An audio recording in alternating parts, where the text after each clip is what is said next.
আসসালামু আলাইকুম। আসসালামু আলাইকুম ম্যাম। ওয়ালাইকুম আসসালাম। আসসালামু আলাইকুম। ওয়ালাইকুম আসসালাম।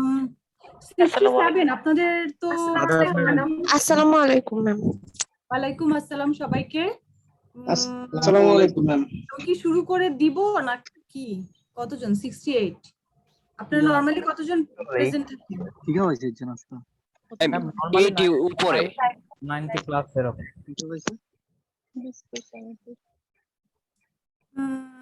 আচ্ছা,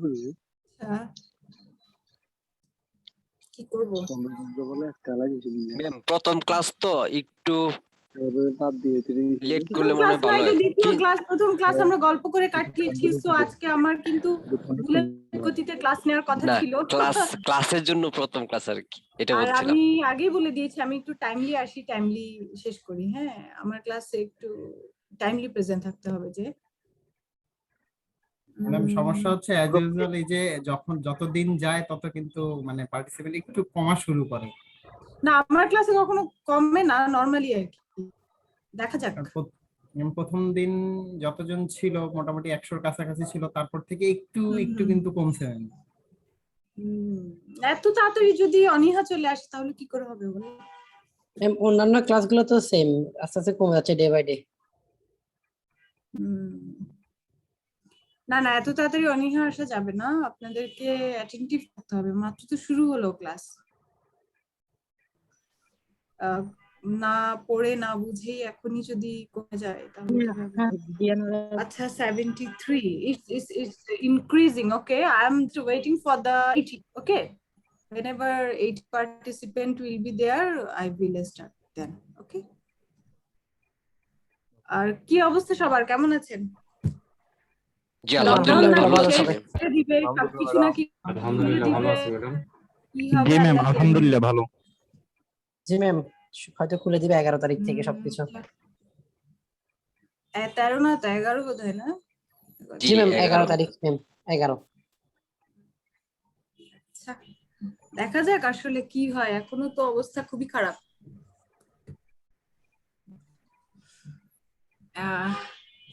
78 for tomorrow, 79.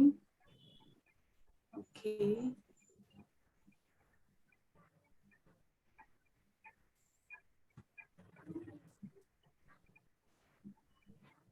আচ্ছা ওকে, শুরু করি কারণ আমাদের শেষ করতে হবে। হ্যাঁ, 79 হয়ে যাবে। ওকে, আজকে যেটা শুরু করব, আমি তো আগেই বলেছি যে আমাদের ক্লাস হচ্ছে মানে চ্যাপ্টার 1 থেকেই শুরু হবে। আমি কোনগুলো নিব, দাদা কোনগুলো নিব অলরেডি শেয়ার করা হয়েছে আপনাদের সাথে। তো চ্যাপ্টার 1 দিয়ে শুরু করি, রাইট? চ্যাপ্টার 1 হচ্ছে concept of and need for assurance, অর্থাৎ আমাদের অ্যাসুরেন্সটা দরকার কেন, বা এই কনসেপ্টটা কোথা থেকে এসেছে, বা অ্যাসুরেন্স বলতে কি বুঝি, এইগুলো নিয়েই আমরা আজকে কথা বলবো। ঠিক আছে? সো প্রথমেই আমি একটু বলে নেই, আমরা যারা এখানে অ্যাসুরেন্স বইতে আমরা যারা অডিটর মানে অডিট করতে যাচ্ছি, বা যারা আমাদের সার্ট থেকে শুরু করে এই প্রফেশনের ফার্মের সাথে যারা যারা জড়িত অডিটের সাথে, সবাইকে এখানে প্র্যাকটিশনার হিসেবে ট্রিট করা হচ্ছে, মানে নামটা দিয়েছে প্র্যাকটিশনার। আর আপনারা কি জানেন কিনা যে অডিট হচ্ছে মানে কিভাবে আমরা অডিটটা পাই ফার্মে, মানে প্রসেসটা কি প্রথম থেকে কোনো একটু যে হ্যাঁ এভাবে অ্যাপয়েন্টমেন্ট লেটার আসে বা এই হয় বা সেই হয়, এনগেজমেন্ট করতে হয়। আচ্ছা আমি একটু বলে দিই, যেহেতু ফার্স্ট আপনাদের পুরোটা সিকোয়েন্স নাই ইয়া করার কথা। প্রথমে হচ্ছে কোনো একটা প্রতিষ্ঠান যদি অডিট করাতে চায়, প্রথমেই তারা একটা ইউআই চায়, মানে এক্সপ্রেস অফ ইন্টারেস্ট অথবা টেন্ডার অথবা প্রপোজাল, যে যাদের বড় বড় ফার্ম, কারো আছে বড় বড় ফার্মের মাধ্যমেই করাবে এরকমই ইন্টেনশন থাকে, আবার কারো আছে না আমাদের অত বাজেট নেই অডিটের, আমরা মিডিয়াম ফার্ম গুলো দিয়ে করাবো। সো মিডিয়াম ফার্ম গুলোতে মেইল পাঠায় বা জানতে চায় যে হ্যাঁ ঠিক আছে আপনার প্রপোজাল পাঠান। তো এরকম 3টা 4টা 5টা 10টা এরকম প্রপোজাল পাঠানোর পরে ওরা ওখান থেকে সিলেক্ট করে, কোয়ালিটি জানার চেষ্টা করে বিভিন্ন ফার্মের যারা প্রপোজাল পাঠিয়েছে, প্লাস বাজেট কত সেটা, তাদের সাথে কার্ডের বাজেটটা মিলে বা কোয়ালিটিতে মিলে, তারপর তাকে হচ্ছে তারা কথা বলে অ্যাপয়েন্টমেন্ট লেটারটা দেয়। অ্যাপয়েন্টমেন্ট লেটার দেওয়ার পরেও অডিটর আরো কিছু চিন্তা ভাবনা করার বিষয় থাকে যে হ্যাঁ আমি অডিটটা অ্যাকচুয়ালি আমি করতে পারবো কিনা। যদিও প্রপোজাল দেওয়ার সময় চিন্তা করে, তারপরও প্রপোজাল তো অনেক দিচ্ছি, সব কি আর চিন্তা করে দেওয়া হয়? তখন অ্যাপয়েন্টমেন্ট লেটার পাওয়ার পরও একটা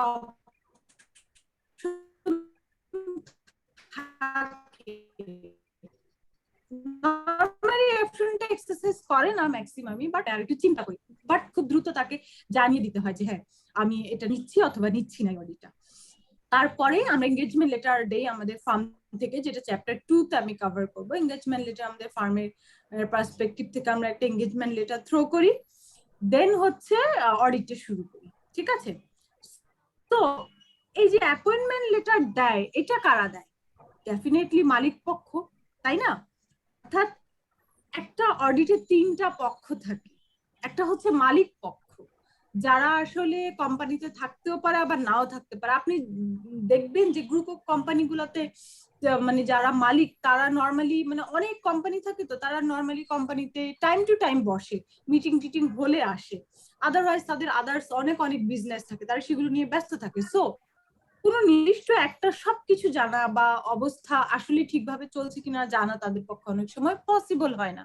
তখন তারা এখানে কিন্তু একটা মানে সিকোয়েন্স অনুযায়ী সিইও সিএফও এদেরকে নিয়োগ দেয় যে হ্যাঁ এরাই আমার কোম্পানিটা চালাক, এরাই আমাকে বিভিন্ন টাইমে ইনফর্ম করবে। বাট অনেক আগ থেকেই মালিক পক্ষ মাঝে মধ্যে উপলব্ধি করেছে যে যে আমার সিইও সিএফও বা আমার যে ম্যানেজমেন্ট বা কোম্পানিটা যাদের হাতে আমি দিয়েছিলাম তারা আমাকে সবসময় সঠিক তথ্য দিচ্ছে না। এই দিচ্ছে না থেকেই কিন্তু একটা ইন্ডিপেন্ডেন্ট বডির উৎপত্তি। হ্যাঁ ঠিক আছে, ওরা যেহেতু দিচ্ছে না নিশ্চয়ই জানার কোনো উপায় আছে, সেখান থেকে আসলে অডিটের উৎপত্তি, অডিটরের উৎপত্তি। যে অডিটর একটা থার্ড পার্টি, ইন্ডিপেন্ডেন্ট পার্টি, যারা কিনা এই মালিক পক্ষ তাদেরকে অ্যাপয়েন্ট করে, আর ওই অডিটররা কোম্পানিতে গিয়ে যে ম্যানেজমেন্ট আছে তাদের সাথে কথা বলে, এখানে ম্যানেজমেন্টটাকে রেসপন্সিবল পার্টি বলেছে, আপনার এই ওয়ার্ডটা পাবেন। আর ওই মালিক পক্ষকে ইন্টেন্ডেন্ট ইউজার। সো এই 3টা জিনিস একদম মাথার মধ্যে ঢুকিয়ে ফেলেন। প্র্যাকটিশনার মানে আমাদেরকে বোঝানো হচ্ছে, ইন্টেন্ডেন্ট ইউজার মানে মালিক পক্ষকে বোঝানো হচ্ছে, আর রেসপন্সিবল পার্টি মানে ওই কোম্পানির যে ম্যানেজমেন্ট, এরাই আসলে রেসপন্সিবল। এরাও রেসপন্সিবল ইন্টেন্ডেন্ট ইউজারকেও ইনফরমেশন দেওয়ার জন্য, আর আমরা যদি অডিট করতে যাই আমাদেরকেও ইনফরমেশন দিবে। তো সেই ক্যাটাগরিতে থাকে সিও সিএফও থেকে শুরু করে এক্সিকিউটিভ, সিনিয়র এক্সিকিউটিভ, মানে যত পোস্ট আছে, অর্থাৎ যারা আছে এই কোম্পানিতে মালিক পক্ষের হয়ে যারা কোম্পানিটাকে চালাচ্ছে তারা, ঠিক আছে? সো এই 3টা ওয়ার্ড আপনাদের মুখস্থ, practitioner, intended user, responsible party. Intended ইউজারই প্র্যাকটিশনারকে অ্যাপয়েন্ট করে, রেসপন্সিবল পার্টি যে কোম্পানিটা আছে বা যারা ম্যানেজ করছে ওই জিনিসগুলোকে অডিট করার জন্য। আর আমরা অডিট করি নরমালি কি, যদি এক্সটার্নাল অডিট হয় সেখানে আমরা অডিট করি ফাইন্যান্সিয়াল স্টেটমেন্টটা, তাই না? শুনতে পাচ্ছেন সবাই আমার কথা? Yes ma'am. শুনতে পাচ্ছি। জি ম্যাম, শোনা যাচ্ছে। আমরা ওই আমরা তো নরমালি জানিনি তো, অডিটে গিয়ে ফাইন্যান্সিয়াল স্টেটমেন্টটা আমাদেরকে দেয়, আমরা সেটাকে চেক করি, তারপর ডকুমেন্টস গুলো কালেক্ট করি, দেন অডিট করি। সো ওই যেই ফাইন্যান্সিয়াল স্টেটমেন্টটা যেটার উপর অডিট করি এক্সটার্নাল অডিটের ক্ষেত্রে, সেটাকে বলা হচ্ছে সাবজেক্ট ম্যাটার, ঠিক আছে? ওইটা হচ্ছে সাবজেক্ট ম্যাটার, মানে ওটাকেই আসলে আমরা পুঙ্খানুপুঙ্খ দেখি যে ওখানে প্রত্যেকটা জিনিস ঠিক আছে কিনা, ফিগার ঠিক আছে কিনা, সোর্স ঠিক আছে কিনা, সবকিছুই। আর এটা দেখি ঠিক আছে কিনা এটা কিভাবে বুঝবো? ডেফিনেটলি একটা ক্রাইটেরিয়া তো থাকবে, তাই না? যে হ্যাঁ আইএফআরএস, আইএস, এগুলো নাম শুনেছেন না জি আপনারা? ম্যাম, শুনেছি। এই জিনিসগুলো অনুসারে ঠিক আছে কিনা, ঠিকভাবে প্রেজেন্ট করা হয়েছে কিনা, ঠিকভাবে ওরা রুলস রেগুলেশন মেনটেন করছে কিনা, তারপরে এটার যে সোর্স অফ ডকুমেন্টস আছে সেই সোর্স অফ ডকুমেন্টস গুলো প্রপার আছে কিনা, অথেন্টিক কিনা, সবকিছু চেক করাটাই হচ্ছে মানে ক্রাইটেরিয়া। অর্থাৎ সাবজেক্ট ম্যাটার হচ্ছে ফাইন্যান্সিয়াল স্টেটমেন্ট, সেটা ক্রাইটেরিয়া মিট আপ করেছে কিনা সেটা আমি অডিটে দেখি। এখন আপনারা এই যে স্ক্রিনে দেখানো ডেফিনিশনটা একটু পড়েন তো, এখন দেখি আমি আপনারা বুঝেন কিনা আমি এতক্ষণ যা বললাম।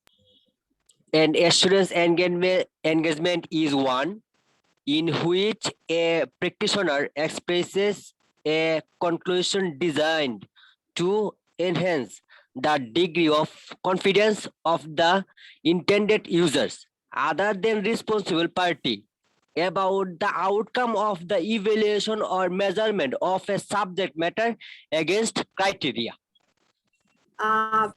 আপনারা কি বুঝেছেন আমি এতক্ষণ যেটা বললাম সেই অনুসারে ডেফিনিশনটা?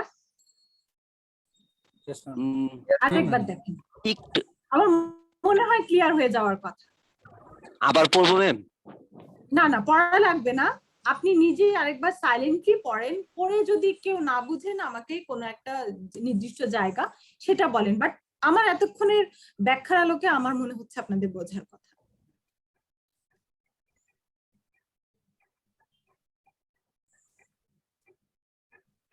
Is it okay? Yes ma'am. Ma'am A G. Conclusion design এটা যদি একটু বলতেন।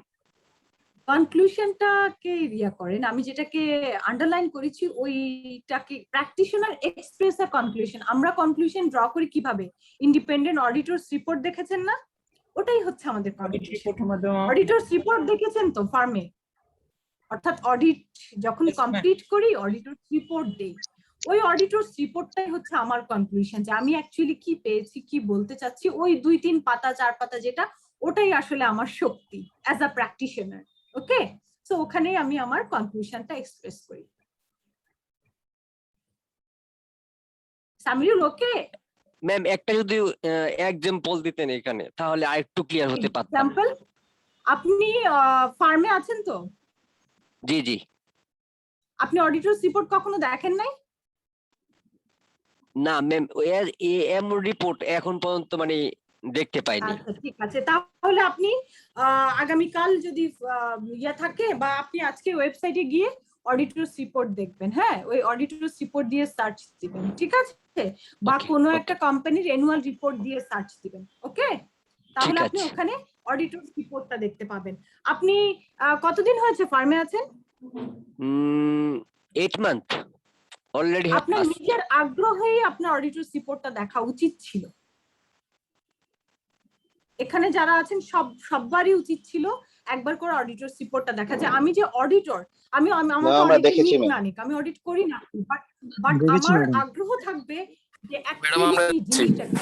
যে আমরা দেখেছি অডিট করছি এরকম কোনো এক্সপেরিয়েন্স আছে? আমি এটা এক্সপেক্ট করেছিলাম, সামিরুল যে কোশ্চেনটা করেছে এটা এক্সপেক্ট করিনি যে ম্যাডাম উদাহরণ দিয়ে বুঝিয়ে দেন, কারণ আসলে এটা উদাহরণ দিয়ে বুঝিয়ে যারা এই পর্যন্ত অডিটে গিয়েছে তারা ঠিকই দেখেছে না।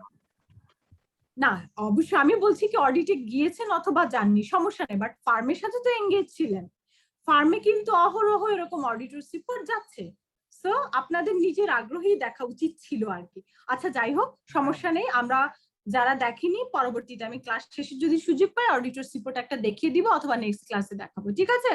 ম্যাম ইনশাআল্লাহ। আমি 6 মাস যাবত যে ফার্মে আছি সেখানে 6 মাস যাবত আছি, কিন্তু 6 মাসে আমার ফার্ম কোনো অডিটেই যায়নি ম্যাম।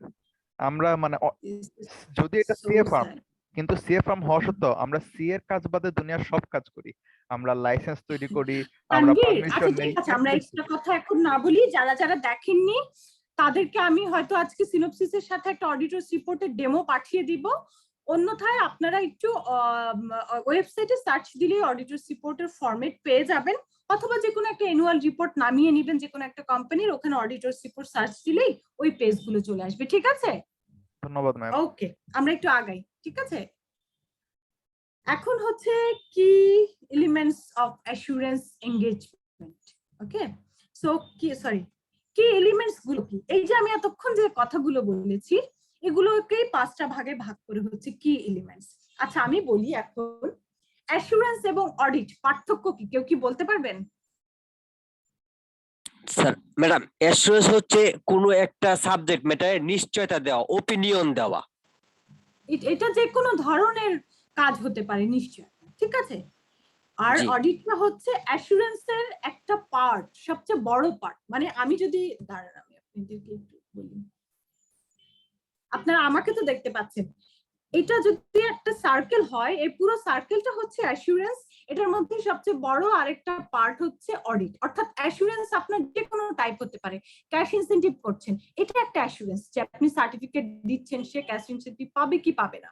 আপনি ভ্যালুয়েশন সার্ভিস করছেন এটাও একটা অ্যাসুরেন্স, আপনি নিশ্চয়তা দিচ্ছেন যে হ্যাঁ এই ল্যান্ডটার ভ্যালু এরকম বা এই ফিক্সড অ্যাসেটের ভ্যালু এরকম।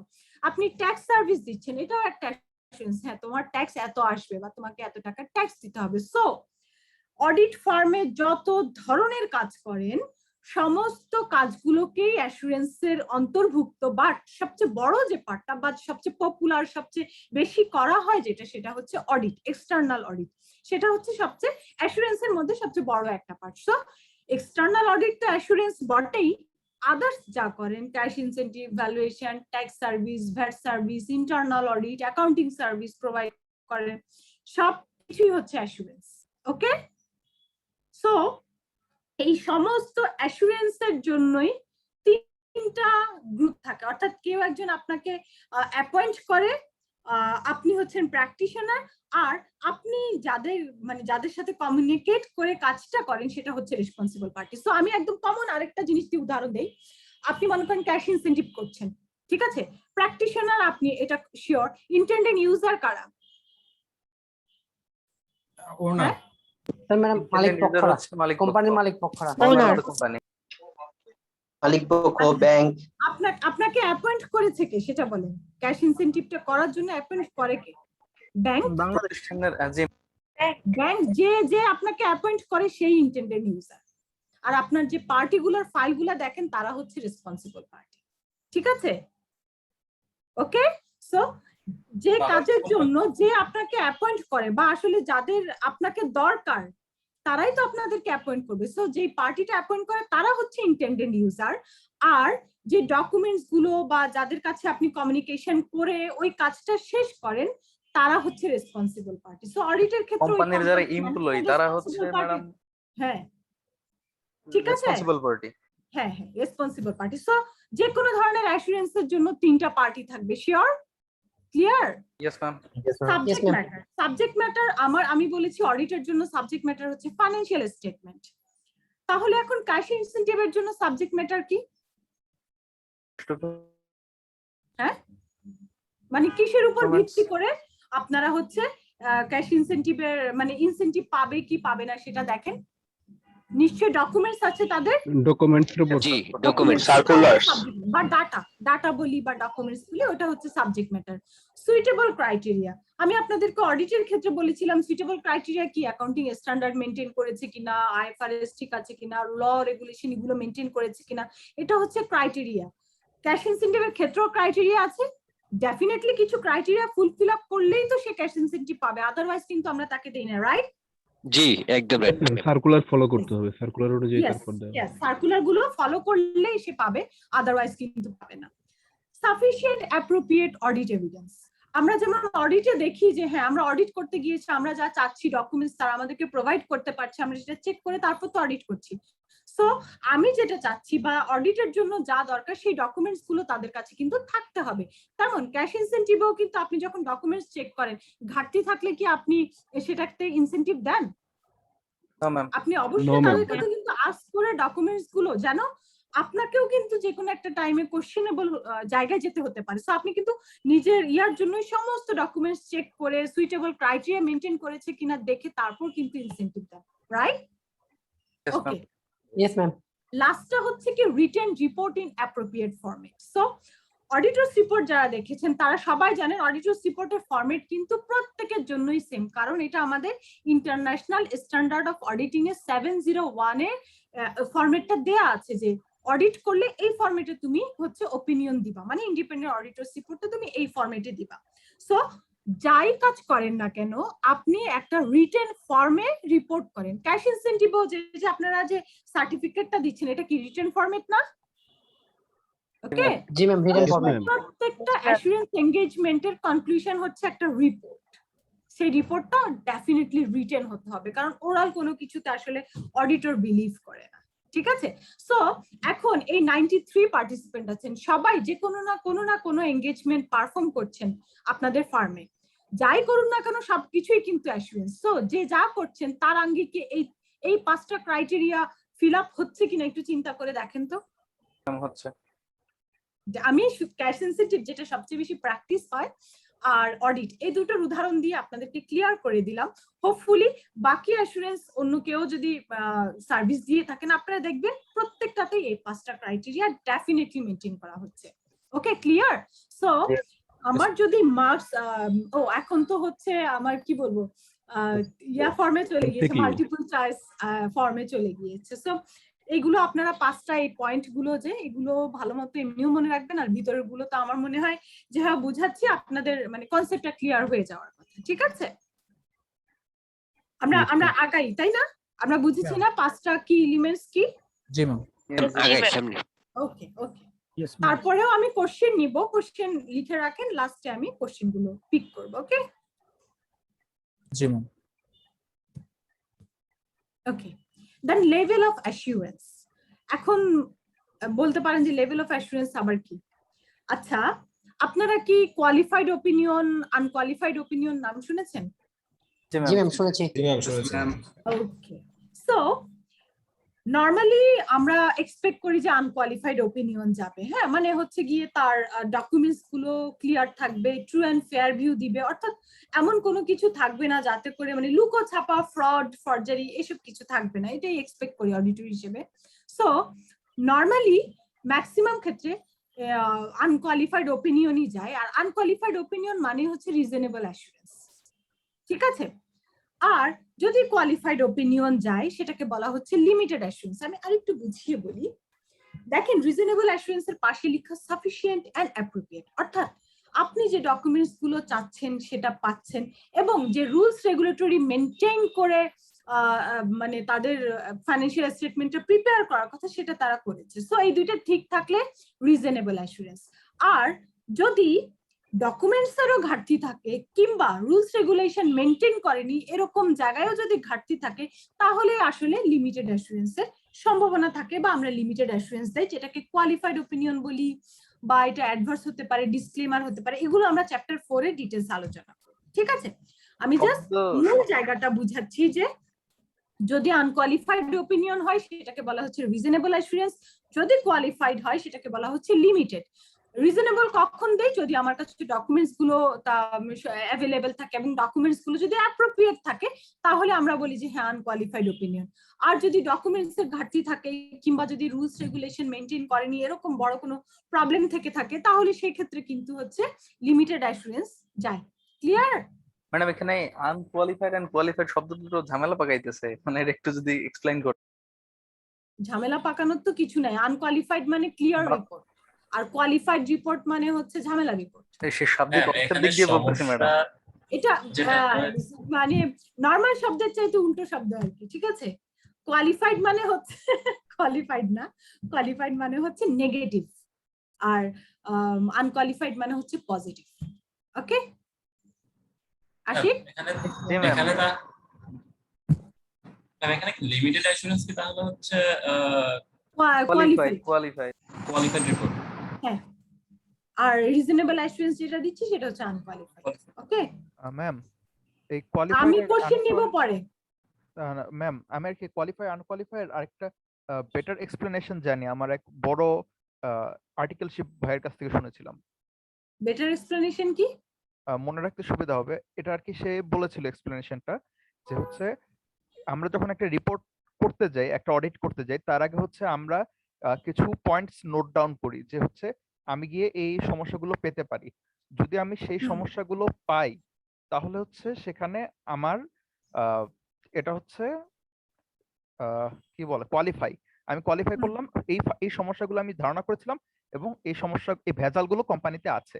আর যদি সেই সমস্যাগুলো না থাকে, কোম্পানি অল ওকে, তখন হচ্ছে আমি আনকোয়ালিফাই এবং রিপোর্টটা is fine, company is good. তো আমি তো সাফিসিয়েন্ট অ্যাপ্রোপ্রিয়েট দিয়ে সেই কথাগুলোই বোঝানোর চেষ্টা করেছি, ঠিক আছে? তো এই দুটো ওয়ার্ড মনে রাখেন, সাফিসিয়েন্ট এন্ড অ্যাপ্রোপ্রিয়েট। এটা যদি ঠিক থাকে তাহলে পজিটিভ, যদি না থাকে লোয়ার লেভেল লেখা আছে ব্র্যাকেটে তাহলে নেগেটিভ। আমার মনে হয় এটাই মনে রাখতে সুবিধা হবে। হ্যাঁ ওকে, নিচে একটা এক্সাম্পল দেয়া আছে, এক্সাম্পলের আর আমি আর এক্সাম্পলে যাচ্ছি না, এটা পরে আপনারা পড়ে নিন যদি না বুঝেন বলেন। আর এইখানে একটু বোঝার জিনিস আছে, দ্য কি difference between the two types of assurance engagement আর দেয়ার, মানে রিজনেবল আর লিমিটেড এর মধ্যে দুটো কি ডিফারেন্স আছে। একটা হচ্ছে the evidence obtained, the types of opinion given, অর্থাৎ আপনি রিজনেবল অ্যাসুরেন্স এর ক্ষেত্রে সমস্ত ডকুমেন্টস গুলো আপনার মোটামুটি থাকবে, মানে যা যা এভিডেন্স চাইবেন বা সাফিসিয়েন্ট যা যা দরকার হবে সেগুলো থাকবে এবং সেগুলো অ্যাপ্রোপ্রিয়েট থাকবে। আর লিমিটেড অ্যাসুরেন্স এর ক্ষেত্রে সেই জিনিসটা থাকবে না, মানে লোয়ার লেভেল কম থাকবে, হয়তো যা চাচ্ছেন ডকুমেন্টস সেটা কিছু দিবে, কিছু নাই তাদের কাছে, বা রুলস রেগুলেশন যা মানার কথা কিছু মেনেছে কিছু মানেনি। সো একটা কি ডিফারেন্স হচ্ছে দ্য এভিডেন্স অবটেইনড, আর আরেকটা কি ডিফারেন্স হচ্ছে ওপিনিয়ন। তাহলে রিজনেবল অ্যাসুরেন্সের ক্ষেত্রে আমি দিচ্ছি আনকোয়ালিফাইড ওপিনিয়ন, আর লিমিটেড অ্যাসুরেন্সের ক্ষেত্রে দিচ্ছি কি কোয়ালিফাইড ওপিনিয়ন। ঠিক আছে, সো দুটো কি ডিফারেন্স এটা। আপনাদের মাল্টিপল চার্জে আসতে পারে যে এরকম দুই টাইপের অ্যাসুরেন্স এঙ্গেজমেন্টের কি ডিফারেন্স, নিচের কোনটা। ঠিক আছে, সো ওভাবে আপনারা চুজ করে নেবেন। ওকে, সো এক্সাম্পল অফ অ্যাসুরেন্স এঙ্গেজমেন্টও আমি আর যাচ্ছি না, কারণ এক্সাম্পল আপনারা যা করছেন অডিট ফার্মে, tax service, VAT service, valuation service, cash incentive, internal audit, accounting service, external audit তো আছে, সমস্ত কিছুই হচ্ছে অ্যাসুরেন্স এঙ্গেজমেন্ট। ওকে, সো আমি আর এটার এক্সাম্পলে যাচ্ছি না। এখন আসেন ট্রু অ্যান্ড ফেয়ার। আমরা যে ওয়ার্ডটা বারবার বারবার আপনারা এই পুরো অ্যাসুরেন্সের মধ্যে অনেকবার পাবেন, প্লাস অডিটরস রিপোর্ট যদি কেউ দেখে থাকেন, একবার যদি পড়ে থাকেন, আপনারা দেখবেন এখানে ট্রু অ্যান্ড ফেয়ার কথাটা 2-3 বার লেখা আছে। ঠিক আছে, সো ওপিনিয়ন যখন দিতে যাচ্ছি, তখন অ্যাকচুয়ালি যে কোম্পানিতে আমি অডিট করেছি, সেই অডিট করার পরেই তো আমরা একটা রিপোর্ট সাবমিট করি। সো ট্রু অ্যান্ড ফেয়ার কিনা সেটা আগে যাচাই করতে হবে। সো ট্রু অ্যান্ড ফেয়ার বলার কথা হচ্ছে যে যেমন ট্রু হতে হবে তেমন ফেয়ারও হতে হবে। সো শুধু ট্রু থাকলেও হবে না, শুধু ফেয়ার থাকলেও হবে না। ওকে, আমরা এখন এক্সপ্লেনেশনে যাই, দেখি কি বলেছে। আমি এই বুকিশ কথাবার্তার আগে আমি আমার নিজের কথাবার্তা বলে নেই, যাতে করে আপনাদের ধরতে সুবিধা হয়। ট্রু হচ্ছে আপনারা যে ফাইন্যান্সিয়াল স্টেটমেন্টে একদম প্রথম পাতা উল্টালে যে ব্যালেন্স শিটটা দেখেন কিংবা ইনকাম স্টেটমেন্টটা দেখেন, যে লাইন আইটেম গুলো থাকে এবং যে ফিগারটা থাকে, ওকে, যেমন প্রপার্টি প্ল্যান্ট ইকুইপমেন্ট এত টাকা, ক্যাশ ইন ব্যাংক ব্যালেন্স এত টাকা, অ্যাকাউন্টিং রিসিভেবল এত টাকা, বা লায়াবিলিটি এত টাকা, এই যে ফিগারগুলো অ্যাকিউরেট কিনা, হ্যাঁ, সেটা যাচাই করাটা হচ্ছে ট্রু। সো ফিগারগুলো আমরা কিভাবে চেক করি? আমরা ট্রায়াল ব্যালেন্স, লেজার, জার্নাল, এইগুলো দেখে আমরা দেখি যে হ্যাঁ, ফার্স্টে তো জার্নাল ক্রিয়েট হয়, দেন লেজার, দেন ট্রায়াল ব্যালেন্স, দেন ফাইন্যান্সিয়াল স্টেটমেন্ট। সো একটা জিনিসের এগুলো আমরা যখন একটা অডিটে গিয়ে কালেক্ট করি এবং প্রত্যেকটা দেখি যে হ্যাঁ ঠিক আছে, জার্নাল থেকে লেজারে ঠিকভাবে ফিগার ঠিকভাবে এসেছে, লেজার থেকে ট্রায়াল ব্যালেন্সে ঠিকভাবে ফিগারটা এসেছে, ট্রায়াল ব্যালেন্স থেকে ফাইন্যান্সিয়াল স্টেটমেন্টে ঠিকভাবে ফিগার আউট হয়েছে। সো এই যদি পথটা ঠিক থাকে তাহলেই বলি যে হ্যাঁ, এই ফিগারটা ট্রু, বা এখানে যে জিনিসগুলো প্রত্যেকটা লাইন আইটেমে যে ব্যালেন্সটা বসানো সেটা ট্রু। তাহলে ফেয়ার কি জিনিস? এখন হচ্ছে জার্নালটা তো এসেছে কিছু ডকুমেন্টস এর বেস করে, রাইট? মনে করেন আমি একটা জিনিস পারচেজ করলাম, একটা অফিসের জন্য একটা ল্যাপটপ, হ্যাঁ, অথবা একটা গাড়ি। তো এই পারচেজের কোটেশন ছিল, পারচেজ রিকুইজিশন ছিল, কোটেশন কালেক্ট থেকে টেন্ডার, আমি তাকে পারচেজ অর্ডার দিয়েছি, তারপর সেটা কালেক্ট করে এনেছি, তাকে পেমেন্ট করেছি ভেন্ডরকে। এই সমস্ত কিছু যে প্রসেসটা ঘটে, সেটার ডকুমেন্টস গুলো কিন্তু আমরা ভাউচারে পাই, তাই না? আপনারা যদি কি অডিটে যেয়ে থাকেন দেখবেন ভাউচার চেক করি আমরা। সো এই যে সোর্স অফ ডকুমেন্টস বলি, এটাকে বলি সোর্স অফ ডকুমেন্টস। সো এই সোর্স অফ ডকুমেন্টস এর আপনারা একটু যদি ভিজুয়ালাইজ করেন, আমরা একটা ভাউচার দেখি, ভাউচারে কিন্তু জার্নালটা লেখা থাকে, রাইট? যে এটা এত ডেবিট, এটা ক্রেডিট, এর নিচে যে ডকুমেন্টস গুলো থাকে এটাকেই বলে সোর্স অফ ডকুমেন্টস। হ্যাঁ, সো এই হ্যাঁ সাপোর্টিং ডকুমেন্টস। সো এই সাপোর্টিং ডকুমেন্টস গুলো যদি ঠিক থাকে, সেই সাপোর্টিং ডকুমেন্টস এর ফিগারটাই তো জার্নালে আসে, রাইট? ওকে, সো এই সাপোর্টিং ডকুমেন্টস গুলো ঠিক আছে কিনা এটা চেক করা হচ্ছে ফেয়ার। ওকে, সো সাপোর্টিং ডকুমেন্টস গুলো ঠিক আছে কিনা এটা চেক করা হচ্ছে ফেয়ার। ওইখান থেকে আসে জার্নাল, তারপর ledger, trial balance, financial statement. So এই যে ফিগারটা ঠিক আছে কিনা এটা হচ্ছে ট্রু। আর এই ফিগারটা ঠিক করতে করতে আমরা যখন সাপোর্টিং এ চলে যাচ্ছি, ডিটেলসে চলে যাচ্ছি, সেটাও যদি ঠিক থাকে তাহলে বলি ফেয়ার। তাহলে এখন বলেন, একটা অডিটে কি আমরা শুধু জার্নাল, লেজার, ট্রায়াল ব্যালেন্স দেখি নাকি সাপোর্টিং ডকুমেন্টসও দেখি? সাপোর্টিং ডকুমেন্টটাই বেশি দেখে। সাপোর্টিং ডকুমেন্টস সহ। শব্দ এবং ফেয়ার শব্দ আলাদা করে কখনোই বলা যাবে না, কারণ আমরা শুধু ট্রু এটা দেখি না, আমরা ফেয়ার কিনা সেটাও দেখি। সো ট্রু এন্ড ফেয়ার একসাথে। আমরা ক্লিয়ার? Yes ma'am. এখন আপনারা ডেফিনিশন দুটো পড়েন।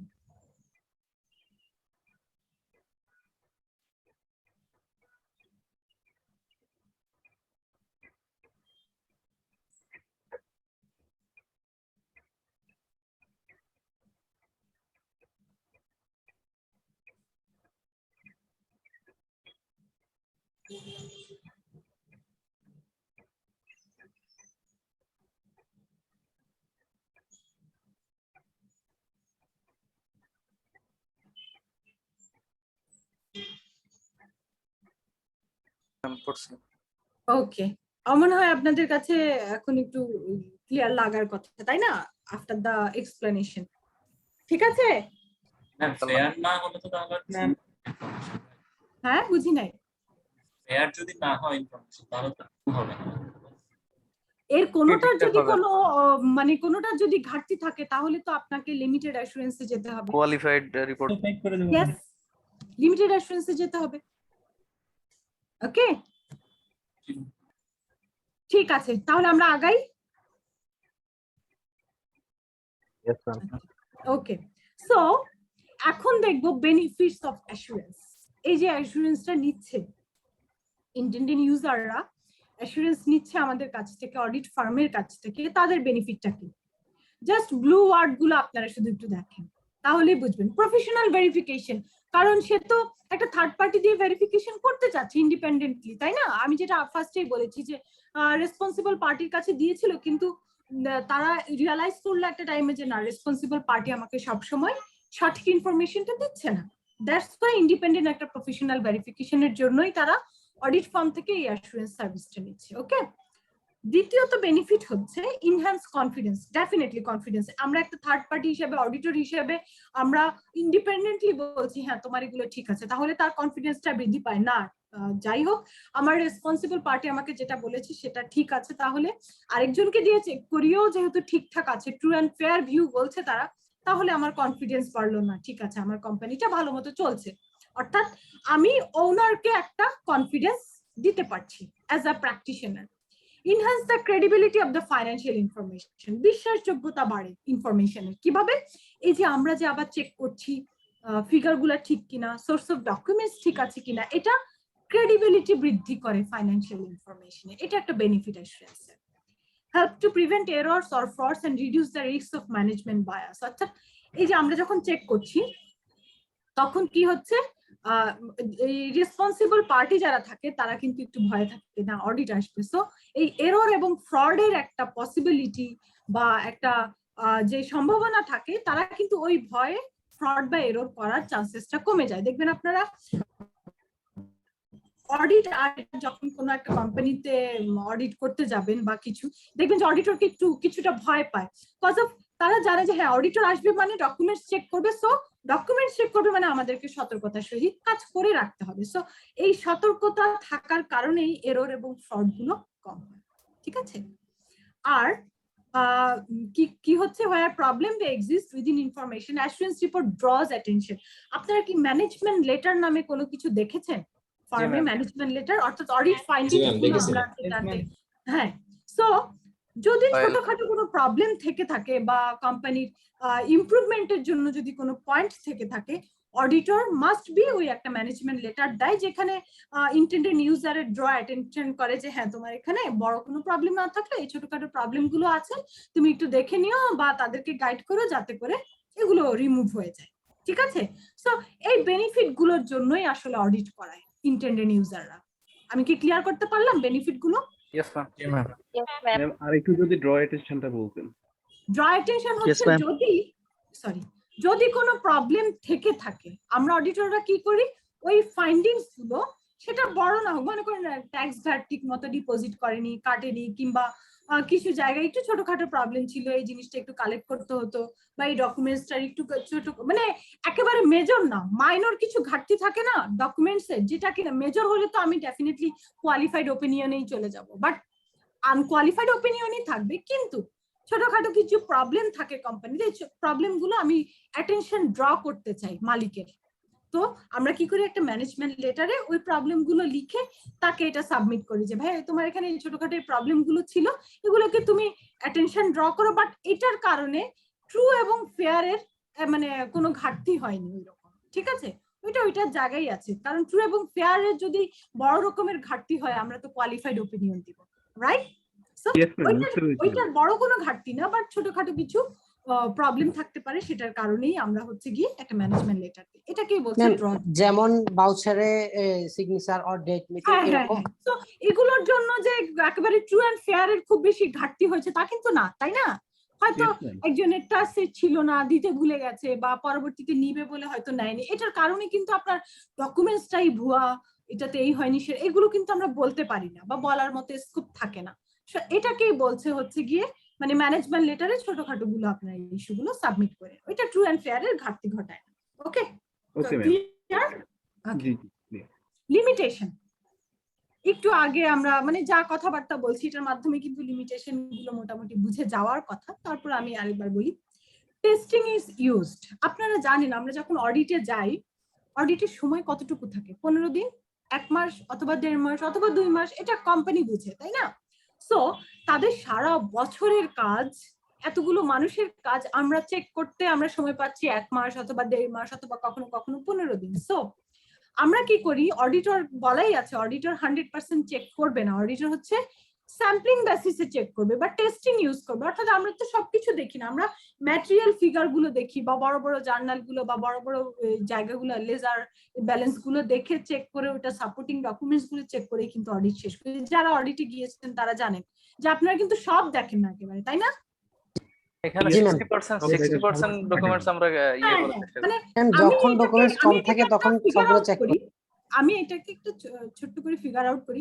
অ্যাবাভ 50%, সেটা 60% হতে পারে, 70% হতে পারে, 80% হতে পারে। হ্যাঁ, আমরা যদি অ্যাবাভ 50% ডকুমেন্টস চেক করলে এটাকে বলি যে হ্যাঁ সাফিসিয়েন্ট ডকুমেন্টস আমরা চেক করেছি। কারণ অ্যাকচুয়ালি রিজনেবল অ্যাসুরেন্স বলে যে কথাটা আমরা ইউজ করেছি, রিজনেবল মানে হচ্ছে গিয়ে তুমি সাফিসিয়েন্ট ডকুমেন্টস, তাদের কাছে সবকিছু থাকবে, বাট তুমি তোমার যতটুকু দরকার হবে সিগনিফিকেন্ট ডকুমেন্টস গুলো আমরা নর্মালি চেক করি, বা বড় বড় ম্যাটেরিয়াল ফিগার গুলো সেগুলো তুমি চেক করবা।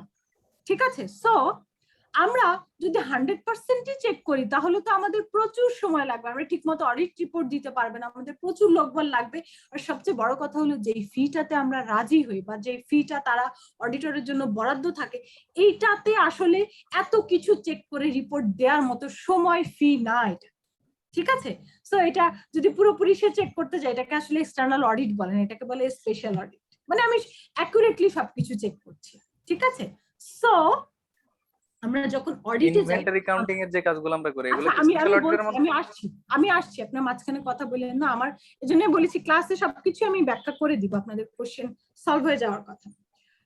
আমি এক্সটার্নাল অডিটের পার্সপেক্টিভ থেকে বলছি, টেস্টিং ইউজ করি আমরা কখন? এক্সটার্নাল অডিটে মূলত টেস্টিংটা ইউজ করি, যে হ্যাঁ এই ডকুমেন্টস গুলো আছে সবকিছুই, বাট আমরা 100% চেক করি না, আমরা একটা পার্সেন্টেজ বেস করে বা বড় বড় ফিগার গুলো, মানে যাতে করে ট্রু এন্ড ফেয়ার ভিউ বলা যায় বা বলতে পারি যে হ্যাঁ মোটামুটি সবকিছুই, মানে মোটামুটি বড় যে জায়গাগুলো ছিল আমরা সবকিছুই দেখেছি। সো এটা হতে পারে 60% ডকুমেন্টস, হতে পারে 70, হতে পারে 80, বাট 100 না, বিলো 100। তো এখন আমি এটা এক্সটার্নাল অডিটের ক্ষেত্রে বারবারই বলছি, এক্সটার্নাল অডিটেরটা আগে ব্যাখ্যা করে নেই, তারপর বাকিগুলো ব্যাখ্যা করব। সো এখানে কি দেখছেন? লিমিটেশন অফ অ্যাসুরেন্স অথবা why absolute assurance is not possible। যদি আমি 100% চেক করতামই তাহলে কিন্তু আমি অ্যাবসোলিউট অ্যাসুরেন্স দিতাম। এখন এক্সটার্নাল অডিটের ক্ষেত্রে আমরা 100% চেক করি না, যার কারণে অ্যাবসোলিউট অ্যাসুরেন্স দেওয়া পসিবল হয় না। সেকেন্ড কি? Inherent limitation. কি বলেছে? ইনহারেন্ট লিমিটেশন, ওই যে আমাদের ফি, ওই যে আমাদের সময়, অডিটরের কিন্তু একটা নির্দিষ্ট সময় থাকে যে হ্যাঁ আপনাকে 1 মাস দেওয়া হলে এর মধ্যে আমাদের রিপোর্টটা লাগবে। সো সময় এবং ফি এর যেখানে একটা লিমিটেশন আছে, সেখানে আপনি কিভাবে অ্যাবসলিউট অ্যাসুরেন্স দিবেন? কারণ আপনি ওই সময়ের মধ্যে তো 100% চেক করা কখনোই পসিবল হবে না। আর 100% চেক যদি কখনো কেউ করতেও যায়, এই ফিতে আসলে কভার হবে না। সো এটা হচ্ছে ইনহারেন্ট লিমিটেশন অডিটরদের জন্য, যে তাদের ফি এবং টাইমটা লিমিটেশন থাকে, একটা ইনহারেন্টলি একটা লিমিটেশন থাকে, যার কারণে আমরা আসলে পারি না। আর আসলে আপনারা যখন অডিটরস রিপোর্ট দেখবেন, এক জায়গায় লেখা যে রিজনেবল অ্যাসুরেন্স, অর্থাৎ অডিটরকে গাইডই করেছে যে তুমি রিজনেবল অ্যাসুরেন্স দিবা, তুমি অ্যাবসলিউট অ্যাসুরেন্স দিবা না। রিজনেবল অ্যাসুরেন্স মানে আপনি অ্যাবাভ 50% বলি আমরা, বাট ম্যাক্সিমাম জায়গাটা যদি চেক করি এবং সেটা যদি ঠিক থাকে তাহলে বলি রিজনেবল অ্যাসুরেন্স, আর যদি না ঠিক থাকে তাহলে লিমিটেড অ্যাসুরেন্সে চলে যায়। ওকে, থার্ড যদি আমি যাই, evidence is persuasive rather than conclusive. এই জিনিসটা মনোযোগ দিয়ে শুনেন, এটা পরবর্তীতে কেউ কোশ্চেন করতে পারবেন না। ঠিক আছে? আমি এখনই ভালো মতো বুঝিয়ে দিচ্ছি, আজকেই কোশ্চেন নিব, বাট এর পরবর্তী কোনো ক্লাসে এই কোশ্চেনটা আমি নিব না। আসে নর্মালি কোশ্চেন, এর জন্য আমি আগেই ডিসক্লেমার দিলাম যে এটা কোশ্চেন করবেন না। দেখেন, আমি যদি এখন বলি একটা এক্সাম্পল দিয়ে, একটা কম্পিউটার কেনা হয়েছে অফিসের জন্য, আমরা কি দেখি? কম্পিউটারে কেনার সমস্ত ডকুমেন্টস ঠিক আছে কিনা, কোটেশন, রিকুইজিশন, টেন্ডার কালেক্ট করা বা তাকে পেমেন্ট করা বা যার কাছ থেকে নিয়েছে তার প্যাড এসে ইনভয়েস করেছে, এগুলো ঠিক আছে কিনা এটাই তো দেখি, রাইট? বাট আপনি যদি এখন প্রত্যেকটা ভাউচারের ডিপে গিয়ে যান যে হ্যাঁ আমি একটু যাইতো অটোবিতে বা আমি একটু যাইতো হচ্ছে গিয়ে মানে কোনো একটা মানে এই টেকনোলজিস বা যাদের কাছ থেকে আমরা ল্যাপটপ গুলো কিনি, আর অটোবি থেকে তো ফার্নিচার গুলো কিনি, এখন দেখা যায় যে মানে আমি একটা উদাহরণ দিয়ে বলছি, আপনি এখন যদি এটার একেবারে রুটে যেতে চান যে অ্যাকচুয়ালি কিনেছে কিনা দেখি, ভাউচারটা নিয়ে গিয়ে ওই দোকানে গিয়ে দেখি এটা কি ওদেরই ভাউচার কিনা, কিংবা গিয়ে দেখি অ্যাকচুয়ালি দাম এতই কিনা, এখন আপনি যদি প্রত্যেকটা ভাউচারের রুটে যেতে চান, এটা কি পসিবল অডিটে এই সময়ের মধ্যে? আমরা ডকুমেন্টস বেসড অডিট করি, ডকুমেন্টস বেস অডিট করি। যদি কোনো স্পেশাল অ্যাসাইনমেন্ট থাকে অডিটের বাইরে, অনেক সময় দেখেন না অনেক কোম্পানি, ভাই তুমি আমার সেলস পুরোটা দেখে দাও, বা কোনো ব্যাংক বলে ভাই আমার এই পার্টির সমস্ত লোন আপনারা দেখে দেন, ওইটা হচ্ছে স্পেশাল অ্যাসাইনমেন্ট, ওটাও আরেকটা অ্যাসুরেন্স এঙ্গেজমেন্ট, বাট সেটা এক্সটার্নাল অডিট না। তখন হয়তো বা রুটে যাবেন বা রুটে যাওয়ার দরকার হয়, বাট এক্সটার্নাল অডিটে এভাবে প্রত্যেকটা জিনিস ধরে ধরে থার্ড পার্টির একেবারে রুটে গিয়ে কনক্লুশন, এটা আপনার পক্ষে কখনোই পসিবল না। যার কারণে বলা হয় evident is persuasive rather than conclusive, অর্থাৎ আমাদের পারপাসটা সার্ভ হচ্ছে কিনা বা এটা ঠিক আছে কিনা ডকুমেন্টস দেখেই আমাদেরকে জাজ করতে হবে, ঠিক আছে? কনক্লুশন পর্যন্ত আমরা যেতে পারি না বা যাওয়া এক্সটার্নাল অডিটে সম্ভব হয় না। আমি কি ক্লিয়ার করতে পেরেছি? যে আমরা এক্সটার্নাল অডিটে পারসুয়েসিভ, অর্থাৎ আমাদের পারপাস যতটুকু আমরা সেইটুকু সার্ভ করার জন্য তাদের ডকুমেন্টস এর উপর ভিত্তি করেই আসলে দেখি যে এটা ট্রু এন্ড ফেয়ার কিনা। বাট এটার কনক্লুশন আরো আছে, কনক্লুশন মানে এটাকে একেবারে থার্ড পার্টি ভেরিফিকেশনের মাধ্যমে ঠিক আছে কিনা এগুলো সবকিছু চেক যদি করতে পারতাম তাহলে বলতে পারতাম হ্যাঁ এটা অ্যাবসুলেট, হ্যাঁ যে হ্যাঁ এটা ডকুমেন্টস থেকে শুরু করে একদম কনক্লুশন পর্যন্ত যেতে পেরেছি, সব ঠিক আছে। বাট এরকম প্রত্যেকটা যেতে গেলে এই অডিট জীবনও আপনার শেষ হবে না, মানে অনেক টাইম লেগে যাবে। সো এই ধরনের কাজগুলো নরমালি স্পেশাল অ্যাসাইনমেন্ট দিয়ে বেশি ফি দিয়ে বেশি লোক দিয়ে করায় কোনো কোনো প্রতিষ্ঠান, বাট সেটা এক্সটার্নাল অডিট না। এক্সটার্নাল অডিটে শুধুমাত্র আমরা ডকুমেন্টস এর উপর বেস করে কনক্লুশন দিয়ে থাকি, এজন্য বলা হচ্ছে যে evidence is persuasive rather than conclusive. Okay, আর তারপরেরটা হচ্ছে নট টেস্ট এভরি আইটেম। ওই যে টেস্টিং ইজ ইউজটাই বলা হচ্ছে যে আমরা আসলে সবগুলো তো প্রত্যেকটা আইটেমের সবকিছু তো চেক করি না, আমরা আসলে ম্যাটেরিয়ালিটি বা যেগুলো আমাদের কাছে গুরুত্বপূর্ণ বা বড় বড় ফিগারে যে আইটেম গুলো ট্রানজাকশন গুলো হয়েছে এগুলো চেক করেই আমরা চেষ্টা করি যে ম্যাক্সিমাম জিনিসগুলো যাতে কভার হয়ে যায় বা ম্যাক্সিমাম ট্রানজাকশন গুলো আমাদের দেখা হয়েছে, ভাউচার গুলো দেখা হয়েছে এরকম যেন হয়। তো এখানে টেস্টিং ইউজ করা ছাড়া আর কোনো উপায় নেই। 5 নম্বর পয়েন্ট হচ্ছে এস্টিমেটস এন্ড আর দেয়ার ফর আনসার্টেন। আপনারা যদি ফাইন্যান্সিয়াল স্টেটমেন্ট দেখে থাকেন সেখানে দেখবেন প্রভিশন নামে কিছু ফিগার থাকে, তাই না? প্রভিশন এত টাকা, দেখেছেন কিনা? তো এই প্রভিশনিং ফিগারটা কিন্তু এস্টিমেটেড ফিগার। ওকে, মানে এস্টিমেট করে বসানো যে হ্যাঁ ঠিক আছে, মনে করেন আমার কারেন্ট বিল হচ্ছে মাস শেষ হলে আসে, তো 30শে জুন যদি আমার ইয়ার এন্ডিং হয়, 30শে জুন যদি আমি অ্যাকাউন্টস ক্লোজ করি, আমি কি জানবো কারেন্ট বিল কত আসবে? জানি না, আমি একটা গেস করি যে হ্যাঁ গত মাসে এত এসেছে বা এত আসতে পারে, গেস করে একটা ফিগার আমি এখানে বসাই অ্যাকাউন্টসটা ক্লোজ করে, ওইটা হচ্ছে প্রভিশনে থাকে। সো গেস করা ফিগার যদি আমি থাকে সেটা যদি অডিট করি সেখানে অ্যাবসলিউট অ্যাসুরেন্স কিভাবে দিবেন? অ্যাবসলিউট অ্যাসুরেন্স দেওয়ার জন্য অ্যাবসলিউট ফিগার লাগবে। সো ফাইন্যান্সিয়াল স্টেটমেন্টে যদি এস্টিমেটেড বা প্রভিশনিং এই ধরনের কোনো ফিগার থাকে, ওই ফাইন্যান্সিয়াল স্টেটমেন্টে কখনোই অডিটর অ্যাবসলিউট অ্যাসুরেন্স দিতে পারে না, ঠিক আছে?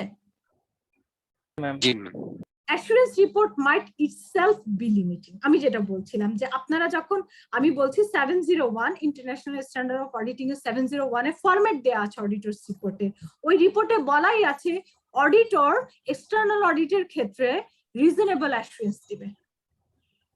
সো রিপোর্টই আমাকে বলছে রিজনেবল অ্যাসুরেন্স দেওয়ার কথা, আমি সেখানে অ্যাবসলিউট অ্যাসুরেন্স কিভাবে দিব? ঠিক আছে, সো এগুলো হচ্ছে limitation of assurance. Okay, so তারপরেও এখন মাঝখানে হয়তো একজন কোশ্চেন করতে চাচ্ছিলেন বা একটা কোশ্চেন আসতে পারে, হ্যাঁ ম্যাডাম আমরা তো কিছু, এটা তো আমি এক্সটার্নাল অডিটের উদাহরণ দিয়ে আপনাদেরকে বলেছি, বাট আপনারা কোশ্চেন করতে পারেন যে কিছু তো অ্যাসুরেন্স সার্ভিস, আদার্স কিছু অ্যাসুরেন্স সার্ভিস আছে যেগুলো তো আমরা 100% চেক করি, যেমন ভ্যালুয়েশন সার্ভিস, যেমন ক্যাশ ইনসেন্টিভ। ক্যাশ ইনসেন্টিভে কিন্তু আপনি সার্টিফিকেট দিচ্ছেন, আপনি কিন্তু যে ক্রাইটেরিয়া যত ডকুমেন্টস আছে সব কিন্তু কিন্তু আপনি চেক করেন, কোনোটার কিন্তু ঘাটতি রেখে আপনি কিন্তু সার্টিফিকেট দেন না, রাইট?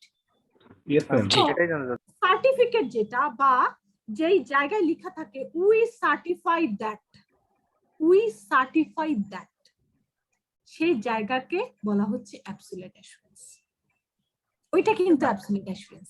সো এক্সটার্নাল অডিটের ক্ষেত্রে অ্যাবসলিউট অ্যাসুরেন্স দেওয়া পসিবল হয় না, বাট আরো কিছু অ্যাসুরেন্স এঙ্গেজমেন্ট আছে যেটাতে আমি 100% আমাকে চেক করতে হয় এবং সার্টিফাই করতে হয় বা সার্টিফিকেট দিতে হয়, সেইটাকে বলা হচ্ছে অ্যাবসলিউট অ্যাসুরেন্স। কারণ সেখানে আমি 100% চেক আমাকে করতে হয়, আমি 100% চেক করিও, এটাকে অন্য অর্থে বলে অ্যাটাস্টেশন সার্ভিস, মানে অ্যাসুরেন্স সার্ভিস, অ্যাটাস্টেশন সার্ভিস মানে আমি সত্যায়িত করছি বা আমি সার্টিফাই করছি বা সার্টিফিকেট দিচ্ছি, ঠিক আছে? সো সব অ্যাসুরেন্স কিন্তু রিজনেবল অ্যাসুরেন্স না, সব জায়গায় রিজনেবল অ্যাসুরেন্স না, কিছু কিছু জায়গায় আমরা কি করি অ্যাবসলিউট অ্যাসুরেন্স দিতে পারি, যেখানে আসলে আমরা 100% চেক করি। একটা উদাহরণ দিলাম ক্যাশ ইনসেন্টিভ, ঠিক আছে? Clear? Okay ma'am. Ma'am thanks.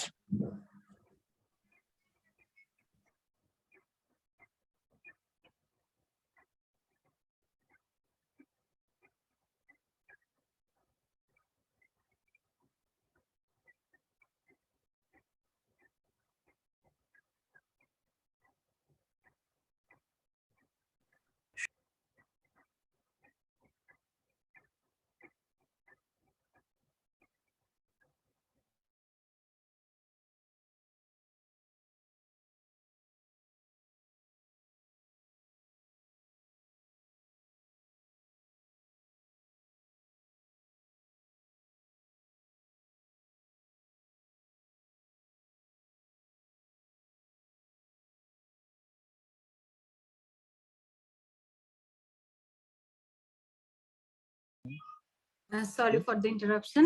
আচ্ছা ঠিক আছে, তাহলে আমরা বুঝেছি যে কোন ধরনের অ্যাসুরেন্স এঙ্গেজমেন্টে অ্যাবসলিউট দেয়া পসিবল হয় না আর কোন ধরনের পসিবল, আর Yes. লিমিটেশন অফ অ্যাসুরেন্সটাও আমাদের কাছে মোটামুটি ক্লিয়ার। আপনারা আরেকবার দেখেন পয়েন্টগুলো।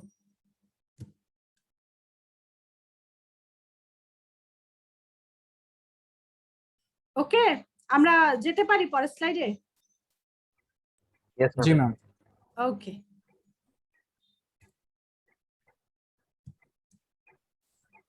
এখন আসি স্ট্যাচুটরি অডিট। যেহেতু বলেছি আমরা অ্যাসুরেন্স এর মধ্যে অডিটটা হচ্ছে সবচেয়ে বড় পার্ট, বাট আদার্স যেগুলো দিচ্ছি সেগুলো অ্যাসুরেন্স। সো যেহেতু এটা সবচেয়ে বড় পার্ট বা পপুলার একটা জিনিস এবং এটা দিয়েই আসলে মানে অডিট ফার্ম অডিটরদেরকে চেনা জানা, আদার সার্ভিস গুলো তো আস্তে আস্তে পরে যুক্ত হয়েছে, বাট অডিট দিয়ে আসলে ফার্মগুলোর মূল সূচনা আর কি। So what is statutory audit? আমরা বোধহয় জানি যে মোটামুটি যারা রেজিস্টার্ড আরজেসি তে, হ্যাঁ আরজেসি তে রেজিস্টার্ড যে কোম্পানিগুলো বা 1994 আমাদের যে কোম্পানি অ্যাক্টের আন্ডারে রেজিস্ট্রেশন করা কোম্পানিদের মাস্ট বি অডিট করাতেই হবে, কারণ তাদেরকে আরজেসি তে বৎসরান্তে অডিটরস রিপোর্ট জমা দিতে হয়। সো যত কোম্পানি আছে কোম্পানি হিসেবে রেজিস্টার্ড, সেটা লিমিটেড হোক আর কি বলে মানে পাবলিক হোক আর প্রাইভেট হোক, হ্যাঁ লিমিটেড বাই গ্যারান্টি অথবা লিমিটেড বাই শেয়ার হোক, এদের সবারই হচ্ছে অডিট করাতে হবে এবং অডিটরস রিপোর্ট আরজেসি তে জমা দিতে হয়, ঠিক আছে? সো এইগুলো ছাড়া বাকিদের তো বাইন্ডিংস নেই, যে আমাদের পাশে হয়তো চা দোকান আছে, একটা ছোট পান দোকান আছে, তাদের তো আর অডিট করাতে হয় না কারণ তারা নিবন্ধিত না। সো নিবন্ধিত যত কোম্পানি আছে বাংলাদেশে সবাইকেই অডিট করতে হয় এবং অডিট রিপোর্ট জমা দিতে হয়। So an audit is historically the most important type of assurance service in Bangladesh, যেটা বলছিলাম যে assurance service এর মধ্যে সবচেয়ে ইম্পর্টেন্ট পার্ট বা টাইপটাই হচ্ছে external audit বা audit. This is because it is a legal requirement that all companies over a certain size and have an audit. অর্থাৎ যে কোম্পানিগুলো লিগ্যাল রিকোয়ারমেন্ট আছে, যে কোম্পানিগুলোর একটা সাইজ, নির্দিষ্ট সাইজ আছে, এটা বলে দেওয়া আছে কোম্পানি অ্যাক্টে। সো মানে কোম্পানি হিসেবে রেজিস্টার্ড হলেই তোমাকে অবশ্যই অবশ্যই অডিট করাতে হবে, ঠিক আছে? সো বাংলাদেশে হাজার হাজার কোম্পানি আছে, প্রত্যেকের জন্য অডিট ম্যান্ডেটরি এবং অডিটর রিপোর্টটা জমা দেওয়া ম্যান্ডেটরি। অবজেক্টিভ কি, কেন অডিট করাতে হয়? এটার উদ্দেশ্য হচ্ছে to express an opinion whether the financial statements are prepared in all material respect in accordance with an applicable financial reporting framework। অর্থাৎ অডিট করাতে হয় কারণ একটা ওপিনিয়ন আপনাকে ড্র করতে হয়। আমরা অডিটর রিপোর্ট যদি দেখে থাকি, আমরা দেখি একটা ওপিনিয়ন প্যারাগ্রাফ আছে। So express an opinion whether the financial statements are prepared in all material respect in accordance with an applicable financial reporting framework। অর্থাৎ আমাদের রিপোর্টিং ফ্রেমওয়ার্কে যেটা বলা আছে, ফাইন্যান্সিয়াল রিপোর্টিং ফ্রেমওয়ার্কে যেটা বলা আছে, সেই ফ্রেমওয়ার্ক অনুসারে এই ফাইন্যান্সিয়াল স্টেটমেন্টটা প্রিপেয়ার করা হয়েছে কিনা, এটা ট্রু অ্যান্ড ফেয়ার ভিউ কিনা, এটাতে কোনো ভুল ভ্রান্তি আছে কিনা, সমস্ত কিছু চেক করে আমরা ওপিনিয়ন দিই। সেই ওপিনিয়ন দেয়াটাই আসলে মূলত স্ট্যাচুটরি অডিটরের উদ্দেশ্য। ক্লিয়ার? সো আপনি যদি অ্যাসুরেন্সের এনগেজমেন্টের কি এলিমেন্টস জানা থাকে আপনার, এটা আরো শর্ট, কারণ ওই অ্যাসুরেন্সটা কিন্তু cash incentive, valuation, tax, internal audit, accounting service section সবার পার্সপেক্টিভে তার কি এলিমেন্টসটা সাজানো। বাট যদি শুধু আপনি ওখান থেকে শুধু এক্সটার্নাল অডিটটাকে বের করে নিয়ে আসেন, তারও কি এলিমেন্টস 5টাই, বাট তার ক্ষেত্রে কথাবার্তা একটু কম। আপনার যদি এক নজর একটু দেখে রাখেন, আমি অলরেডি এটা ব্যাখ্যা করেছি, জাস্ট এখানে স্লাইডে দিলাম।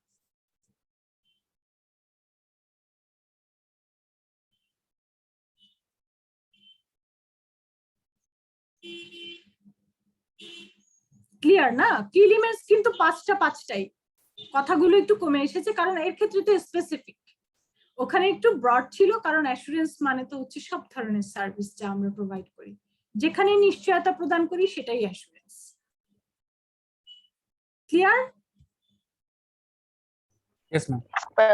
ওকে, ক্লাস কি বোঝা যাচ্ছে? জি ম্যাম, বোঝা যাচ্ছে। জি ম্যাম। আচ্ছা ঠিক আছে, টপিক গুলো বুঝতে পারছেন তো, বা কনসেপ্টটা ক্লিয়ার হচ্ছে তো আপনাদের নাকি? জি ম্যাম। জি ম্যাম হচ্ছে। ওকে ওকে ওকে। স্টেজেস অফ অ্যান অডিট মানে একটা অডিটকে যদি আমি মানে কয়েকটা ধাপে, যে হ্যাঁ এইটার পরে এটা করবো, এটার পরে এটা, এটাকে একেবারে সামারি যদি বলি তাহলে এই 5টা ধাপ ডেফিনেটলি থাকবে। প্রথমে হচ্ছে অবটেইনিং দ্য এঙ্গেজমেন্ট, মানে আমাকে যে অ্যাপয়েন্ট করা হয়েছে সেই অ্যাপয়েন্টমেন্ট লেটার পাওয়া, কিংবা তাকে মানে আমরা এঙ্গেজমেন্ট লেটার দিয়ে অডিট শুরু করা, এটা হচ্ছে প্রথম ধাপ। দ্বিতীয় ধাপে আমরা কি করি? প্ল্যানিং করি, কি করব, কিভাবে করব, কোন কাজটা করব, কে কোন কাজটা করবে, এই প্ল্যানিং করি। তারপর প্ল্যানিং অনুসারে পারফর্মিং প্রসিজার, মানে আমরা অডিটটা করি। দেন হচ্ছে রিভিউ করে আমাদের ডিরেক্টর, ম্যানেজার কিংবা পার্টনার দ্বারা। তারপর হচ্ছে রিপোর্ট করি, মানে একটা ওই যে ইন্ডিপেন্ডেন্ট অডিটরস রিপোর্ট যেটা থাকে সেই রিপোর্ট। সো মূলত এই 5টাই হচ্ছে অডিটের ধাপ। ক্লিয়ার? আচ্ছা, এখানে আছে কোয়ালিফিকেশন ফর বিং অডিটর, অর্থাৎ অডিটর হতে হলে তোমার কি কি মানে কোয়ালিফিকেশন থাকতে হবে। এর চাইতে আমি বলি যে নিচে যে দেয়া আছে 5টা জিনিস, এই 5টা যদি থেকে থাকে তাহলে সে অডিটর হতে পারবে না ওই কোম্পানির, আদারওয়াইজ বাকি সবাই অডিটর হতে পারবে। মানে কি আমি বলছি কি, একটা ফার্ম একটা কোম্পানি অডিট করতে গেলে যদি নিচে 5টা জিনিস দেয়া আছে এগুলো যদি থেকে থাকে তাহলে সে অডিটর হতে পারবে না, আদারওয়াইজ ওই ফার্ম ওই কোম্পানির অডিট করতে পারবে। তাহলে কি জিনিসগুলো আমি একটু দেখি। an officer or employee of the company, অর্থাৎ মনে করেন আমি হচ্ছি যে কোম্পানিতে অডিটের জন্য বলা হচ্ছে, আমি সেখানকার একজন এমপ্লয়ি, আবার আমার একটা ফার্মও আছে। সো আমি এখানে এমপ্লয়ি হয়ে আমার ফার্ম এই কোম্পানির অডিট ডেফিনেটলি করতে পারবে, তাই না? এটা তো কনফ্লিক্ট হয়ে যায় যে হ্যাঁ আমি ওখানে আমার একটা ফার্ম আছে, আমি এখানেও জব করছি, আমার মানে নিজের জিনিস নিজেই আবার রিভিউ করা, অডিট করা, এটা কনফ্লিক্ট হয়ে যায়। সো যদি এরকম হয়ে থাকে তাহলে সে অডিটর হতে পারবেন।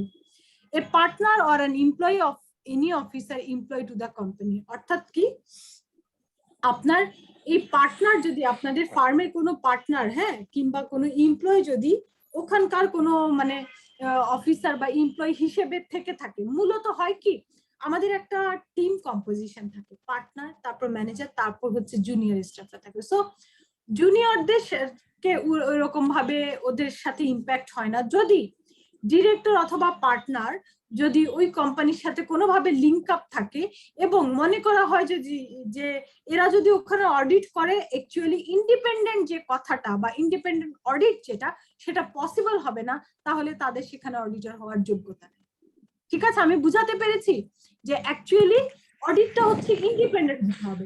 আমার যদি ভাই থাকে, আমার যদি খুব ক্লোজ রিলেশনের কেউ থাকে, আমি হচ্ছি এখানকার পার্টনার অথবা আমি ডিরেক্টর, ঠিক আছে, বা ম্যানেজার, যারা কিনা সিগনিফিকেন্টলি ইনফ্লুয়েন্স করতে পারবে ওই অডিটকে। জুনিয়রদের আসলে অত ক্ষমতা থাকে না বা তারা ইনফ্লুয়েন্স করতে পারে না অডিটকে। ইনফ্লুয়েন্স করতে পারে কারা? পার্টনার বা তারপরের লেভেল যেটা ডিরেক্টর ম্যানেজার যারা রিভিউ করে। সো তাদের সাথে যদি কোনোভাবে সামহাও ওইখানে তারা যদি আগে চাকরি করে থাকে বা তাদের যদি পরিচিত কেউ থাকে বা সে যদি ওইখানেও চাকরি করে, এখানেও একটা তার অপশন আছে, কিংবা ওই কোম্পানিতে যদি তার কোনো শেয়ার থেকে থাকে, এইসব ক্ষেত্রে তাকে বলা হচ্ছে যে তুমি অডিটর হতে পারবে না। যদি তোমার এই ধরনের কোনো ক্রাইটেরিয়া যদি তোমার ম্যাচ করে, তাহলে তুমি অডিটর হতে পারবে না। আদারওয়াইজ তুমি যে কোনো কোম্পানির অডিটর হওয়ার জন্য যোগ্য। ঠিক আছে, আমি বুঝাতে পেরেছি যে আমাদের যদি কনফ্লিক্ট থেকে থাকে তাহলে কিন্তু আমরা অডিটর হতে পারবো না। সো এই কনফ্লিক্টটা কার ক্ষেত্রে? মূলত পার্টনার বা ডিরেক্টর বা যারা ইনফ্লুয়েন্সিং জায়গা বা জব ইনচার্জ। হ্যাঁ, তো জুনিয়ররা নরমালি অডিটের ডিসিশনে তো ওদের মানে ওরা অডিট করে ঠিক আছে, বাট ডিসিশন নেয়ার জায়গাটাতে তো তারা থাকে না। ঠিক আছে, সো তারা আসলে ওরকম ইনফ্লুয়েন্স করতে পারে না। এগুলো ডিটেলস পাবেন কোথায়? চ্যাপ্টার 15-এ আপনাদেরকে দাদা হয়তো এগুলো ডিটেলস বুঝাবে যে কনফ্লিক্ট অফ ইন্টারেস্ট কখন কখন হয়, কিভাবে এগুলো ডিটেলস আছে। এখানে জাস্ট ছোট্ট একটু টাচ দেয়া। সো আমরা কি বলেছি? প্রথমটা হচ্ছে an officer or employee of the company. So officer অথবা এমপ্লয়ি অফ দ্য কোম্পানি হলে সে এখানকার অডিটর হইতে পারবে না। A partner or an employee of any officer, কোনো অফিসারের যদি আপনার যদি পার্টনার বা কোনো এমপ্লয়ি যদি ওই কোনো অফিসারের সাথে লিঙ্ক আপ থাকে বা ওই কোম্পানির কোনো এমপ্লয়ির সাথে যদি কোনো লিঙ্ক আপ থেকে থাকে, তাহলেও সে অডিটর হতে পারবে না।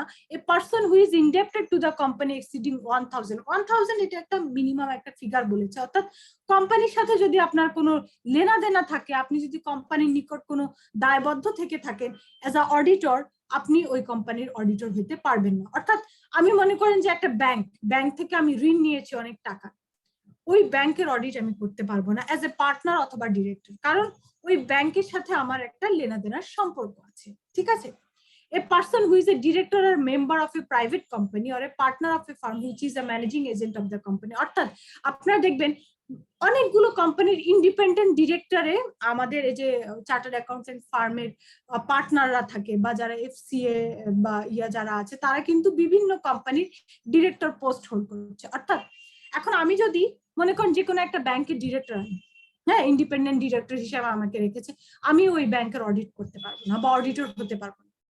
ঠিক আছে, কারণ আমি ওই ব্যাংক বা ওই কোম্পানির ডিরেক্টর পোস্ট হোল্ড করছি, তাহলে আমি ওই কোম্পানির অডিটর হতে পারবো না।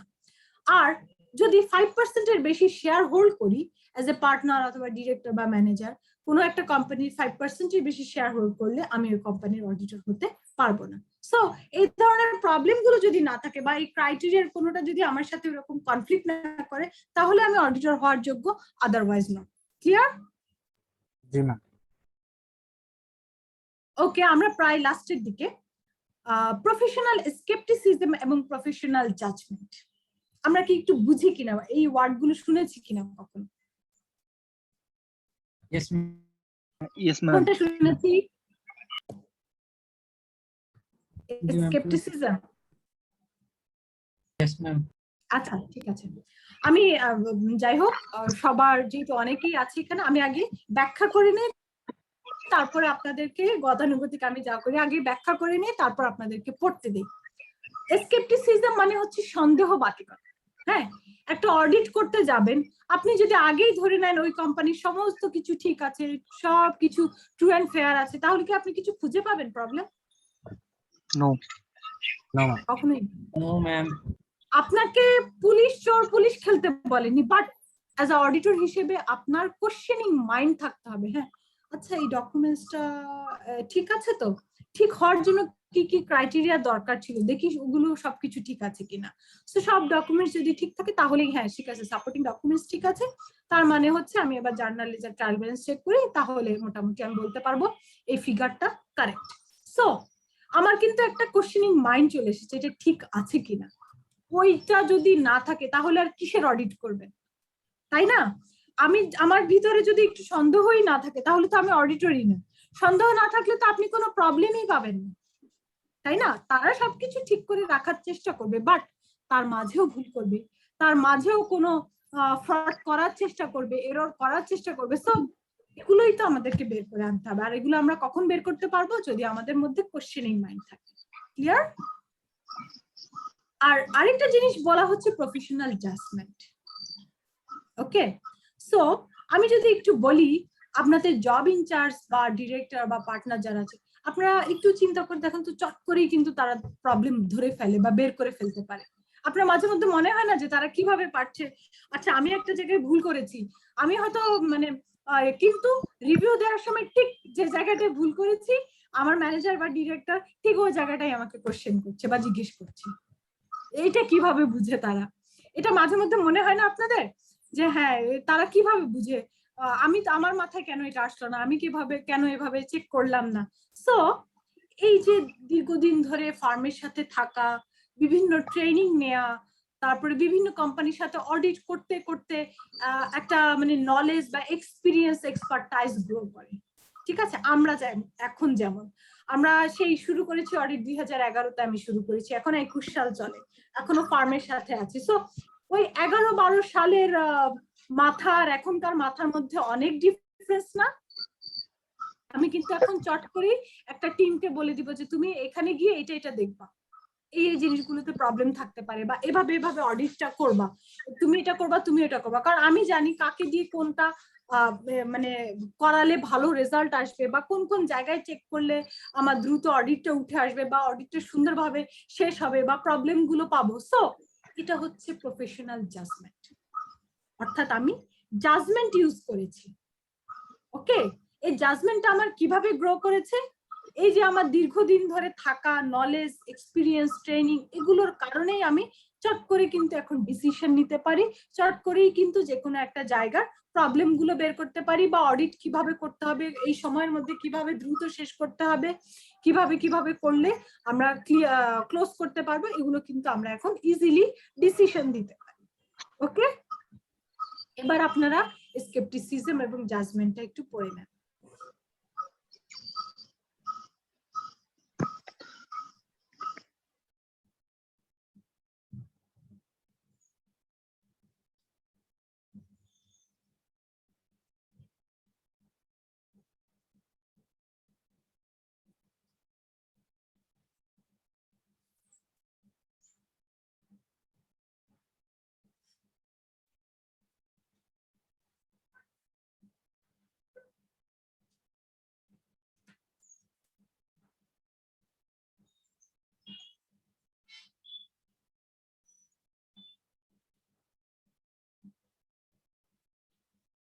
পড়ছেন?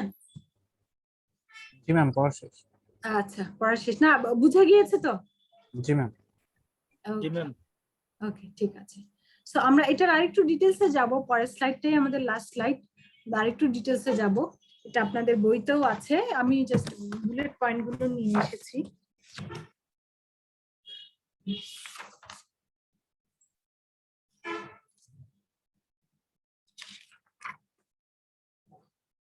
পেজ 12 নাম্বার পেজে আছে। হ্যাঁ, বই থাকলে সামনে দেখে নিন। আচ্ছা, আমি এখানে আরেকটু ডিটেইলস আছে, এটা একটু পড়াই নি, তারপরে এই চ্যাপ্টার শেষ, আমরা কোশ্চেন নিব। ঠিক আছে? আচ্ছা, professional skepticism is requires the auditor to be alert. কেন দরকার? হ্যাঁ, এটা আরেকটু ডিটেইলস, এতক্ষণ তো আমরা কথা বলেছি, তারপর আরেকটু ডিটেইলস কেন দরকার। Audit evidence that contradicts other audit evidence obtained, অর্থাৎ আপনার অডিট এভিডেন্স গুলো ঠিক আছে কিনা, এই জায়গাটাতে আপনার যেমন মানে প্রফেশনাল স্কেপটিসিজম দরকার, তেমন দরকার ইনফরমেশন রিলায়েবিলিটি এন্ড রেসপন্স, অর্থাৎ যে ইনফরমেশন গুলো তারা আপনাকে প্রোভাইড করছে, যে ডকুমেন্টস গুলো প্রোভাইড করছে, সেগুলোর রিলায়েবিলিটি, এবং সেগুলো থেকে আসলে আপনি যে অ্যান্সার গুলো চাচ্ছেন সেগুলো ঠিক মতো আসছে কিনা, এই জায়গাটাতে আপনার প্রফেশনাল স্কেপটিসিজম দরকার হয়। পসিবল ফ্রড, অর্থাৎ কোনো জায়গায় কোনো ফ্রড বা ইয়া আছে কিনা, ওইটার জন্য কিন্তু আপনার প্রফেশনাল স্কেপটিসিজম ইউজ করতে হয়। কারণ আপনার মধ্যে যদি সন্দেহ না থাকে, ফ্রড হইলেও তো আপনি ধরতে পারবেন না। হ্যাঁ, যদিও অডিটরের কাজ না ফ্রড ধরা, কারণ এটা একটু ভালো করে মনে রাখেন, আমরা ফ্রড ধরি না, ফ্রডের ইন্ডিকেশন দিই। কিরকম? ফ্রড যদি ধরতে যান, যদি মনে করেন যে হ্যাঁ ও ফ্রড করেছে, মানে এই জিনিসটা কেনার কথা হচ্ছে মনে করেন 1000 টাকা দাম, সে 10,000 টাকা দিয়ে কিনেছে, 9,000 টাকা সে হচ্ছে গিয়ে মাঝখান দিয়ে মেরে দিয়েছে। সো এইসব জিনিস ফ্রড ধরতে হলে আপনাকে একদম লাস্ট পর্যন্ত যেতে হয়, যেটা আমি ওই যে evidence is persuasive rather than conclusive এর সময় বলেছিলাম, যে একটা জিনিসের একেবারে কনক্লুশনে না গেলে আপনি বুঝতে পারবেন না এটা ফ্রড হয়েছে কি হয়নি, কারণ আমরা অডিট করি ডকুমেন্টস বেস। এখন ফ্রড যদি ধরতে হয় তাহলে আমাকে একদম সবকিছু 100% চেক করতে হবে, আমার অ্যাবসলিউটলি একেবারে সবকিছু দেখতে হবে, সবকিছুর কনক্লুশনে যেতে হবে, তাহলে ফ্রড ধরতে পারবো। বাট অডিটর ডকুমেন্টস দেখেও মাঝে মধ্যে গেস করে যে এখানে ফ্রড হওয়ার পসিবিলিটি আছে, আমরা এই গেস পর্যন্তই থাকি। এক্সটার্নাল অডিটে কখনো বলি না যে এত টাকার ফ্রড হয়েছে, কারণ এই ফ্রডটা অ্যামাউন্টটা বলা বা ফ্রড হয়েছে বলার জন্য আপনাকে পুরোটা চেক করতে হবে, যেটা আমাদের কাজ না। আমরা কি করি, বলি যে ভাই আমরা যখন অডিট করতে গিয়েছি আপনার এখানে এখানে আমাদের মনে হয়েছে একটু ফ্রডের পসিবিলিটি আছে, আপনি এক কাজ করেন, এটা অন্য কোনো ইয়া দিয়ে একটু ভালো মতো চেক করান, অডিট না স্পেশাল অ্যাসাইনমেন্ট দিয়ে দেন কাউকে, তাহলে আশা করছি এই ফ্রড গুলো হয়তো বের হয়ে যাবে। সো এক্সটার্নাল অডিটে আমরা যে প্রফেশনাল স্কেপটিসিজম ইউজ করি সেটা হচ্ছে যে হ্যাঁ এখানে ফ্রড হতে পারে। হ্যাঁ, সো ওই যে আপনার যদি সন্দেহবাতিকতা না থাকে, আপনি কিন্তু ধরতে পারবেন না যে এখানে কি ফ্রডের পসিবিলিটি আছে কি নাই। ওকে, আর লাস্টে হচ্ছে need for addition audit procedure. আপনি যে অডিট এভাবে করছেন, হ্যাঁ ঠিক আছে আমি এগুলো চেক করবো, ঠিক আছে, একটা আমরা প্ল্যান করলাম যে ঠিক আছে আমরা সেলস এ দেখবে, পিপি এ দেখবে, ক্যাশ এন্ড ব্যাংক ব্যালেন্স এ দেখবে, রিসিভেবল এ দেখবে, এভাবে আমরা একটা প্ল্যান করলাম। বাট একটা জায়গায় গিয়ে দেখলাম যে একটু ভুল ভ্রান্তি পাচ্ছি। হ্যাঁ, তো আমার বা কোনো কিছু একটু মানে আমার কাছে একটু ডাউট মনে হচ্ছে যে এখানে হয়তো ফ্রড থাকতে পারে বা এখানে তো বা কোনো কিছু একটা থাকতে পারে, আমরা কি করি আরেকটু ডকুমেন্টস চেকিংটা বাড়িয়ে দিই।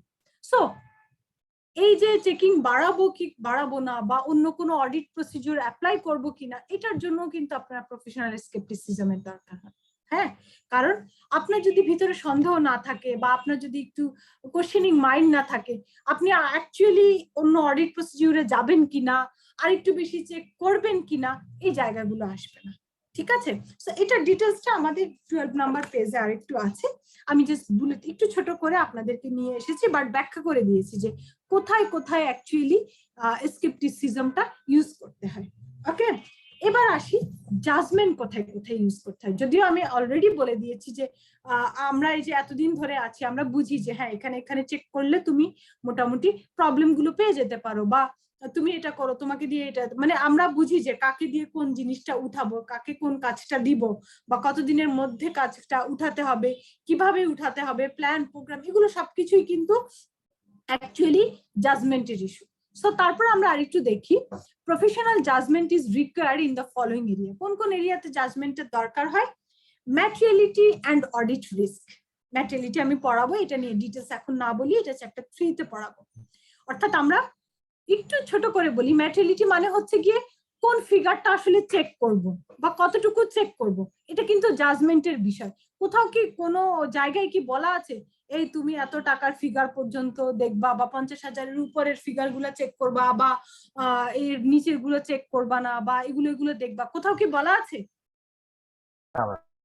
কোন স্ট্যান্ডার্ডে বলা নাই। এটা সম্পূর্ণই জাজমেন্ট, এটা জব ইনচার্জ বা যারা আছে এরাই মোটামুটি ঠিক করে, হ্যাঁ আমরা এগুলো চেক করবো, এই ভাউচার গুলো চেক করবো, এগুলো চেক করলে মোটামুটি বলা যাবে যে হ্যাঁ আমাদের ট্রু অ্যান্ড ফেয়ার ভিউ দিচ্ছে। সো এই যে আন্দাজ করা বা একটা প্ল্যান ঠিক করা, কোনগুলো দেখবো কোনগুলো দেখবো না, বা কোথায় রিস্ক আছে কোথায় রিস্ক নাই, এগুলো কিন্তু জাজমেন্টাল ইস্যু। ঠিক আছে, সো প্রফেশনাল জাজমেন্ট দরকার হয় কোথায়, অডিট রিস্ক কোথায় আছে, বা আমরা কোন কোন ফিগার গুলো দেখবো, ওই জায়গাগুলোতে জাজমেন্টের দরকার হয়। দ্বিতীয়ত হচ্ছে nature, timing and extent of audit procedure, অর্থাৎ কত টাইমের মধ্যে শেষ করব, কোন প্রসিডিউরে আগাবো, সো এগুলো কিন্তু জব ইনচার্জ বা পার্টনার বা ম্যানেজাররা ঠিক করে না। সো এটা কিন্তু প্রফেশনাল জাজমেন্ট, যে জাজমেন্ট ইউজ করলাম যে হ্যাঁ ঠিক আছে আমাদের সময় 1 মাস, এই 1 মাসের মধ্যে আমরা 20 দিন এভাবে কাজ করব, 10 দিন রাখি রিভিউ এবং রিপোর্টের জন্য। হ্যাঁ, এভাবে যে কোনো একটা জিনিসের তারা কিন্তু প্ল্যান করে টাইমিং এবং কোন ভাবে আগাবে না আগাবে। সো এগুলো হচ্ছে জাজমেন্টের ইস্যু। তারপরে কোথায় জাজমেন্ট ইউজ হয়? Sufficient and appropriate audit evidence. অর্থাৎ আমি বলছি হ্যাঁ তুমি এতগুলো ডকুমেন্টস দেখো বা এগুলো দেখো, এখন এটা সাফিসিয়েন্ট কিনা বা এটা রুলস রেগুলেশন অনুসারে ঠিক আছে কিনা, এটা ডেফিনেটলি জাজমেন্টের ইস্যু। কারণ কতটুকু ডকুমেন্টস হলে আপনি বলবেন হ্যাঁ আমি সাফিসিয়েন্ট ডকুমেন্টস চেক করেছি বা এগুলো ঠিকঠাক আছে। সো এই জায়গাটাতে যারা এক্সপার্ট আছে আপনাদের জব ইনচার্জ বা ম্যানেজার বা পার্টনার, এরাই আপনাদেরকে গাইড করবে যে হ্যাঁ তুমি এই ডকুমেন্টস গুলো দেখো, এতটুকু দেখলে এগুলো সাফিসিয়েন্ট বা এগুলো রুলস রেগুলেশন অনুসারে ঠিক আছে কিনা, এই দেখলেই তুমি বুঝবা। সো অডিট এভিডেন্সের ক্ষেত্রে সাফিসিয়েন্সি বা অ্যাপ্রোপ্রিয়েটের ক্ষেত্রে জাজমেন্টটা দরকার হয়। আর লাস্টে হচ্ছে আরো 2টা পয়েন্ট আছে, applying applicable financial reporting framework. অর্থাৎ সে ঠিকঠাক মতো সবকিছু রুলস রেগুলেশন অনুসারে মেনটেন করেছে কিনা, অ্যাপ্লাই করেছে কিনা, এগুলো আমরা চেক করে এগুলো উপরে আপনাদের দেখবেন পার্টনার অথবা ম্যানেজাররাই এই জায়গাগুলো চেক করে বা জব ইনচার্জ চেক করে বলে যে হ্যাঁ ঠিক আছে, তার সে ফাইন্যান্সিয়াল রিপোর্টিং ফ্রেমওয়ার্ক অনুসারে সবকিছু তার আছে। আর হচ্ছে কনক্লুশন ড্র। এখন হচ্ছে আপনি কোয়ালিফাইড অথবা আনকোয়ালিফাইড অথবা ডিসক্লেমার ওপিনিয়ন অথবা অ্যাডভার্স ওপিনিয়ন, এই জায়গাগুলো হচ্ছে জাজমেন্টাল ইস্যু। যদিও কোয়ালিফাইড এবং আনকোয়ালিফাইডটা আমি অলরেডি বলে দিয়েছি যে সাফিসিয়েন্ট এবং অ্যাপ্রোপ্রিয়েট ডকুমেন্টস যদি থেকে থাকে তাহলে রিজনেবল অ্যাসুরেন্স এবং আনকোয়ালিফাইড, আর যদি সাফিসিয়েন্ট এবং অ্যাপ্রোপ্রিয়েটের ঘাটতি থাকে তাহলে বলি কোয়ালিফাইড ওপিনিয়ন অথবা লিমিটেড অ্যাসুরেন্স। বাট কোয়ালিফাইডেরও আরো 2-1টা শাখা প্রশাখা আছে বা লিমিটেড অ্যাসুরেন্সেরও শাখা প্রশাখা আছে। সেটা কি? অ্যাডভার্স ওপিনিয়নের নাম শুনেছেন? ডিসক্লেমার ওপিনিয়নের নাম শুনেছেন?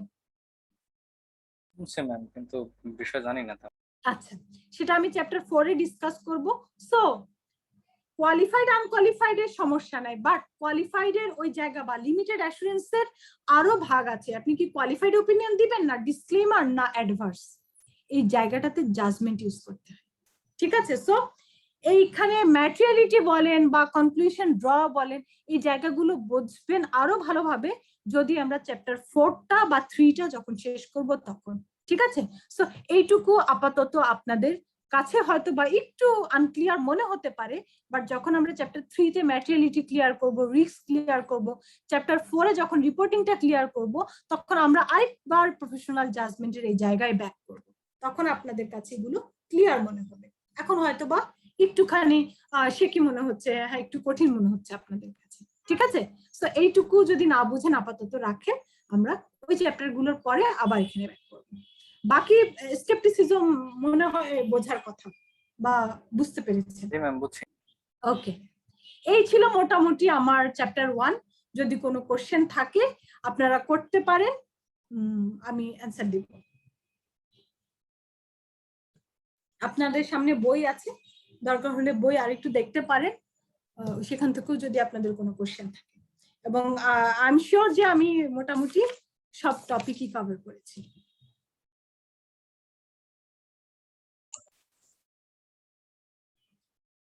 আচ্ছা ম্যাম, আজম বলেন। টপিকের মধ্যে থাকবেন, চ্যাপ্টারের মধ্যে থাকবেন। জি ম্যাম, হ্যাঁ লিমিটেশন অফ এসুরেন্স এর যে স্লাইডটা ছিল, লাস্ট 2টা লিমিটেশন যদি একটু ক্লিয়ার করতেন।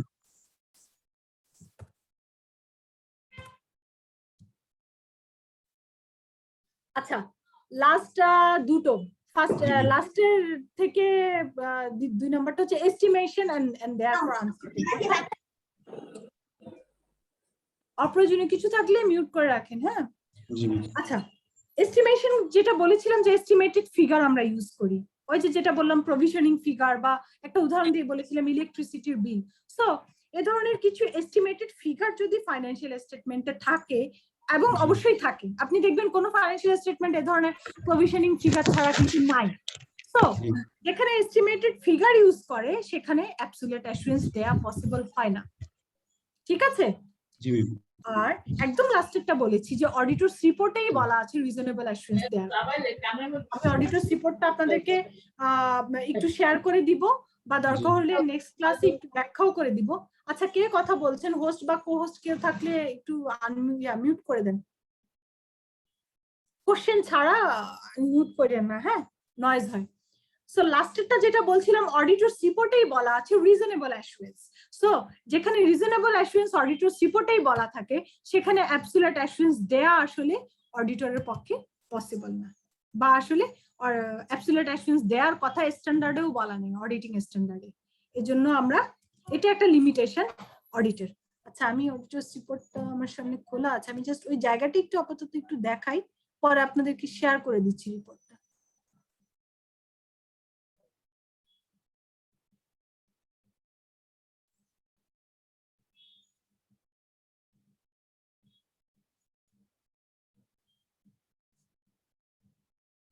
ওকে, আমি একটু শেয়ারে দেই, তাহলে আপনাদেরকে একটু দেখা দিতে পারবো কোথায় রিজনেবল জায়গাটা বলা আছে।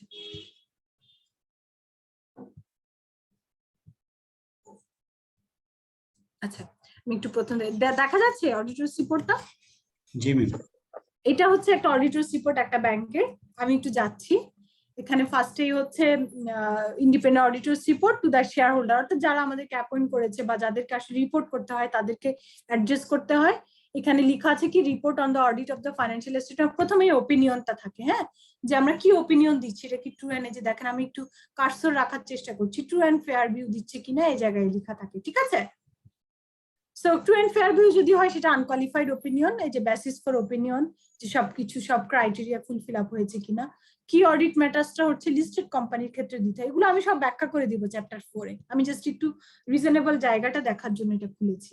আচ্ছা, আমি একটু দেখি, এই যে এটা এভাবে ম্যানেজমেন্টের কি রেসপন্সিবিলিটি থাকে এটা বলা থাকে। অডিটরের রেসপন্সিবিলিটি রেখা আমি যে কার্সর রেখেছি দেখেন, রিজনেবল অ্যাসুরেন্স, দেখতে পাচ্ছেন লেখাটা? সো এটা অডিটরস রিপোর্টের ফরম্যাট, এই ফরম্যাটেই বলা আছে অডিটরের রেসপন্সিবিলিটি হচ্ছে রিজনেবল অ্যাসুরেন্স দেয়া। তাহলে আমি কিভাবে অ্যাবসলিউট অ্যাসুরেন্স দিব? ক্লিয়ার? আমি অডিটরস রিপোর্টটা এর সাথে শেয়ার করে দিচ্ছি, ঠিক আছে? জি ম্যাম, থ্যাংক ইউ। আচ্ছা, আমি একটা কোশ্চেন ছিল। বলেন, কোশ্চেনের জন্যই তো আছি আমি। ওই স্টাডি ম্যানুয়াল যেটা আছে ওখানে পেজ 8 এর মধ্যে এক্সপেকটেশন গ্যাপ নামে একটা পোরশন আছে, ওখানে বলাই আছে ওটা চ্যাপ্টার 4 এ ডিটেইলস বলা আছে। সো আমি চ্যাপ্টার 4 এ আপনাদেরকে ডিটেইলস ওটা বুঝিয়ে দেব, ঠিক আছে। এখানে অনেক ছোট করে দেয়া, তো চ্যাপ্টার 4 এ ডিটেইলস আছে, এটাকে চ্যাপ্টার 4 এর পার্ট হিসেবেই রাখেন। আচ্ছা, আমি ফাইল হিসেবে চ্যাপ্টার 1 টা আপনাদের এখানে দিয়েছি, চ্যাট বক্সে ফাইলে গেলে পাবেন। আপনারা কি পেয়েছেন কিনা আমাকে একটু জানান।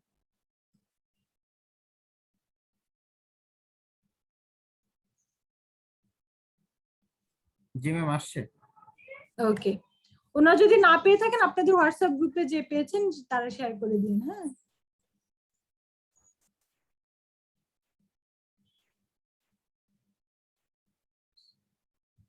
আচ্ছা, অডিটরস রিপোর্টটা আমি একটু ক্লোজ করি, ক্লোজ করলে এটা বোধহয় শেয়ার হতে পারে, দেখি একটু।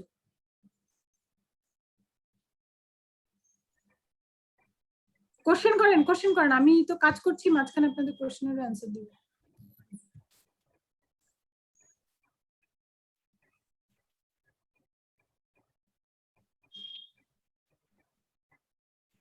আমরা আছি তো সবাই নাকি? Yes ma'am. ওকে, হ্যাঁ, কোশ্চেন করেন। একটা চ্যাপ্টার শেষ হয়ে গেলে কোশ্চেন নাই আপনাদের? ম্যাম, ইনহেরেন্ট লিমিটেশনস যেটা, এটা কি একটু বোঝানো যাবে আবার কষ্ট করে? ইনহারেন্ট লিমিটেশন হচ্ছে যে আমরা যে ফিতে কাজ করি বা যে টাইমটা অডিটরদের জন্য দেয়া থাকে এক্সটার্নাল অডিটে, এটাই ইনহারেন্ট লিমিটেশন। কারণ আমাদের এই সময়ের মধ্যে কখনোই 100% চেক করা পসিবল হয় না, যার কারণে অ্যাবসলিউট অ্যাসুরেন্স দেয়া যায় না।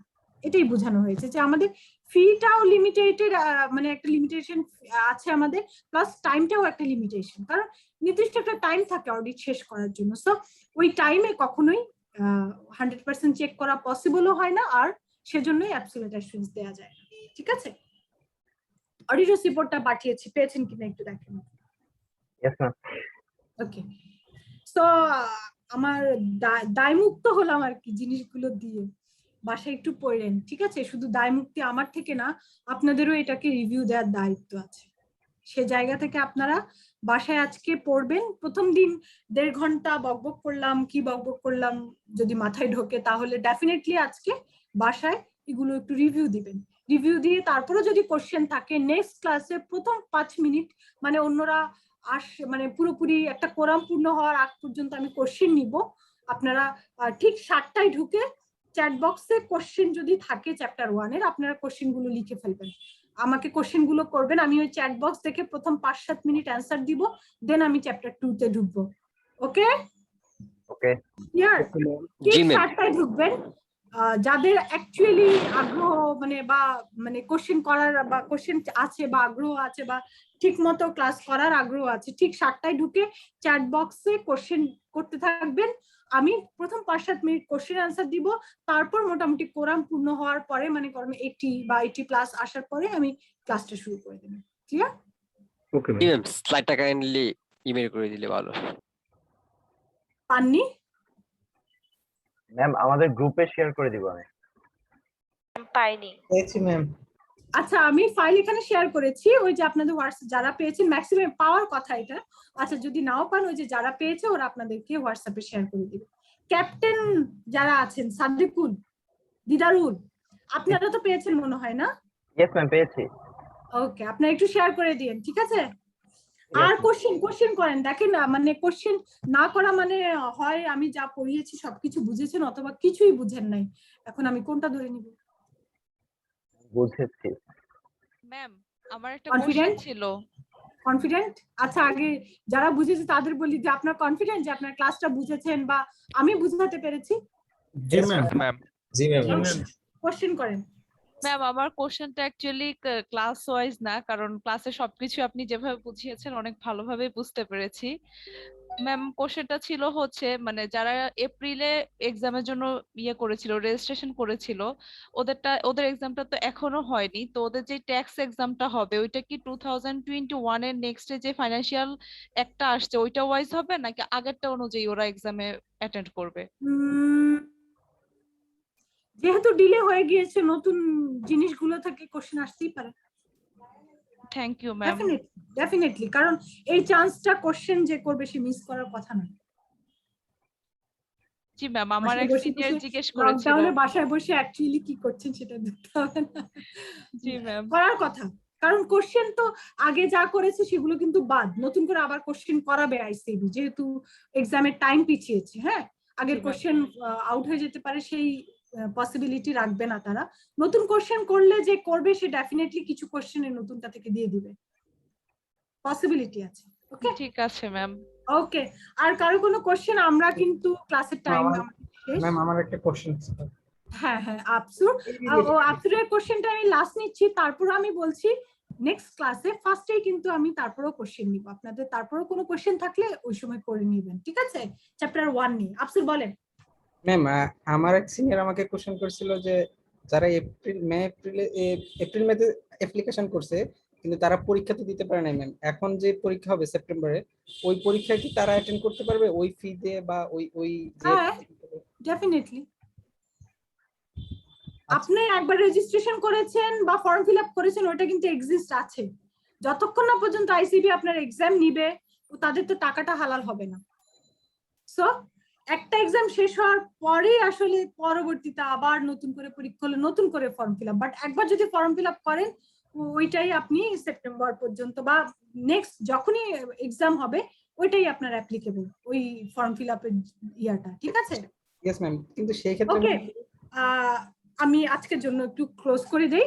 যত রকম কোশ্চেন থাকে নেক্সট ক্লাসে চ্যাপ্টার 1 নিয়ে আমি প্রথম দিকে নিব, তারপর আমরা চ্যাপ্টার 2 শুরু করব। ওকে সবাই ভালো থাকবেন। আসসালামু আলাইকুম। আসসালামু আলাইকুম। আসসালামু আলাইকুম। ওয়ালাইকুম আসসালাম ম্যাডাম। আসসালামু আলাইকুম। ওয়ালাইকুম আসসালাম। আসসালামু আলাইকুম।